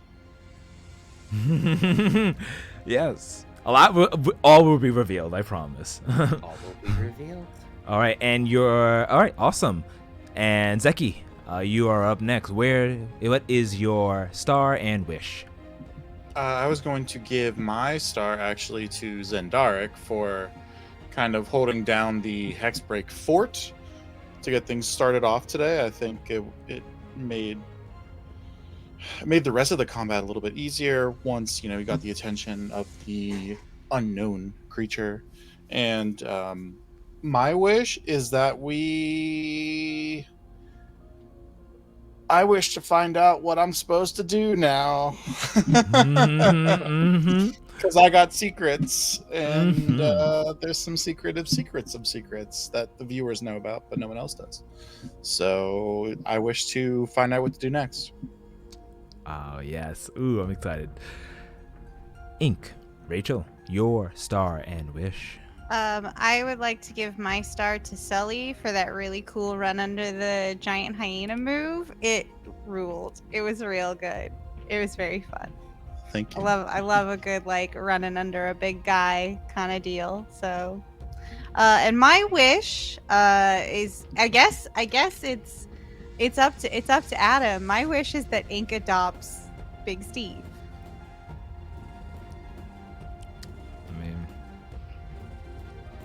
Big Steve's there. Even if you're small sized, he's a good mount and he's a good boy. He's a good boy. Yeah, and he knows my secret that none of you know, but now the audience knows.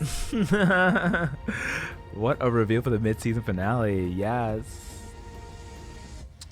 Awesome. And I'll definitely say Big Steve. I mean, Big Steve, I planned on Big Steve being your animal companion of the party at this point. So yeah, totally. I am gonna make Big Steve so fat. He lived this entire life with this well-placed diet, and suddenly we're just constantly snacking, the two of us, just going for it. No, I'll take good care of Big Steve, I promise. We'll go on long walkies. Awesome. And finally, and definitely not least, Adam Kievon, your star and your wish. the star I would have to give. Everyone killed it, obviously, because everyone always kills it. But I really like the thing with the star, the Hexbreak that Zendaric did, the part with the focus and the Hexbreak. I thought that was really fucking cool. Hexbreaking is supposed to be a real big part of how all these things get dealt with, and it really brings one of those mechanics back into the forefront and really kind of shows off the focus of it all. Nice. And for my wish is that that the team for next session have a really good time, a lot of healing, planning, and that someone finally gets to go to that brothel / bar that we heard about. Oh, One don't day. worry. Ink is going there. Ink is gonna do some shit. Finally, There. someone should. Awesome. So, by my count, there's a tie between Zek and Sully and Zendaric yet again. No, I only got one. He got two. No. Adam gave me one. Right? Yeah. Yeah. No. And yeah, 2-2. So I'm going to tie break and say, I was thinking about the entire time. I was like, that's a tie. Who would I drop to? You both did really good. Adam made a great point with showcasing the hex breaking and having that scene. You got the killing blow. I would respect getting that epic killing blow. So both of you, once again, will get the star for next week. Yay! Or for I'm sorry. I said the next time we're meeting was January 25th. No, we have next week, and then it's January 25th. June 25th. June. Woo, January so sorry. too far. No, don't say that. No. Sorry. So we're meeting up again next week, and then for the mid-season finale, and then June 25th we return. But yes, all right. So I will reward you with those stars. And finally, for my meta moment, I will say that next session definitely will be like a reflect, and now that the tutorial phase, you could say, is over, you'll definitely have all the free time in the world to take quests, take classes, or go to brothels and do what you have. The world is your oyster now. All 3 of ours. Well, we'll see what happens as we return. But with that being said, I believe that's a wrap. Once again, thank you so much, Adam. You made this amazing. I had tons of fun, as I always do, playing with you. So from the bottom of my heart, I can't wait till we play again. Maybe we'll see Kievan again. Awesome. I'd like to want to say thank you. It was a pleasure playing with all of you, experiencing this with you, being inspired both in character and out of character by your creativeness, your critical thinking, and your empathy. It affected me in ways that go beyond just dice and numbers and characters. It affects me as a person because we're creating a story, and stories live in our hearts. So thank you guys for helping me and giving me a chance to make something in the hearts of you guys and hopefully the people who watch this. Absolutely. It was a pleasure. Yeah. And the sentiment is absolutely returned. I felt the same way. Thanks for helping us make a wonderful story. We're gonna miss you so bad. So bad. Don't be a stranger. Yeah. I'm just Yeah. downgraded to audience. But you're upgraded in our hearts. Yeah. You've upgraded to Angel in the game. Aw. What? I went to the other place. Right? Yeah, he's the reason this is all getting all fucked now. I'm the reason. Well, yeah, you did let Radamon into your brain. So. Yeah, between you and Zendark, I don't know who to blame more. See,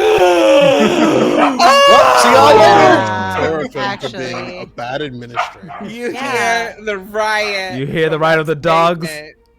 We're not here to point fingers and blame and name names, Seraphim. Oh. What if I But, was going Yeah, to? but I'd say the administration goofed up. yeah. Majorly. Well, Yeah, bad job, school. yeah, these not good teachers at your school, but yeah, they try their best in this magical world. But with that being said, everyone, from the first chapter to the last page, be kind to one another, spread love, and we will see you next time. Goodbye, everybody. Wait, did we get a level? Oh, I would say, all right, you know what? I was going to reveal it next, but yes, indeed, at the end of this, you are indeed level 4. Yeah. Gang, Yes. gang. The saddest Yes. level 4 of all time. Just sorrow. So yes, you are level 4 after completing this quest, and we'll be starting up everything at this brand new level. Wow. But That's we are going to go ahead and raid RPG Clinic, who's once again playing Avatar. Amazing. So we'll catch them and say hello. But as I said, spread love, be kind to one another, and we will see you next time. Goodbye, everybody. Bye-bye. Bye.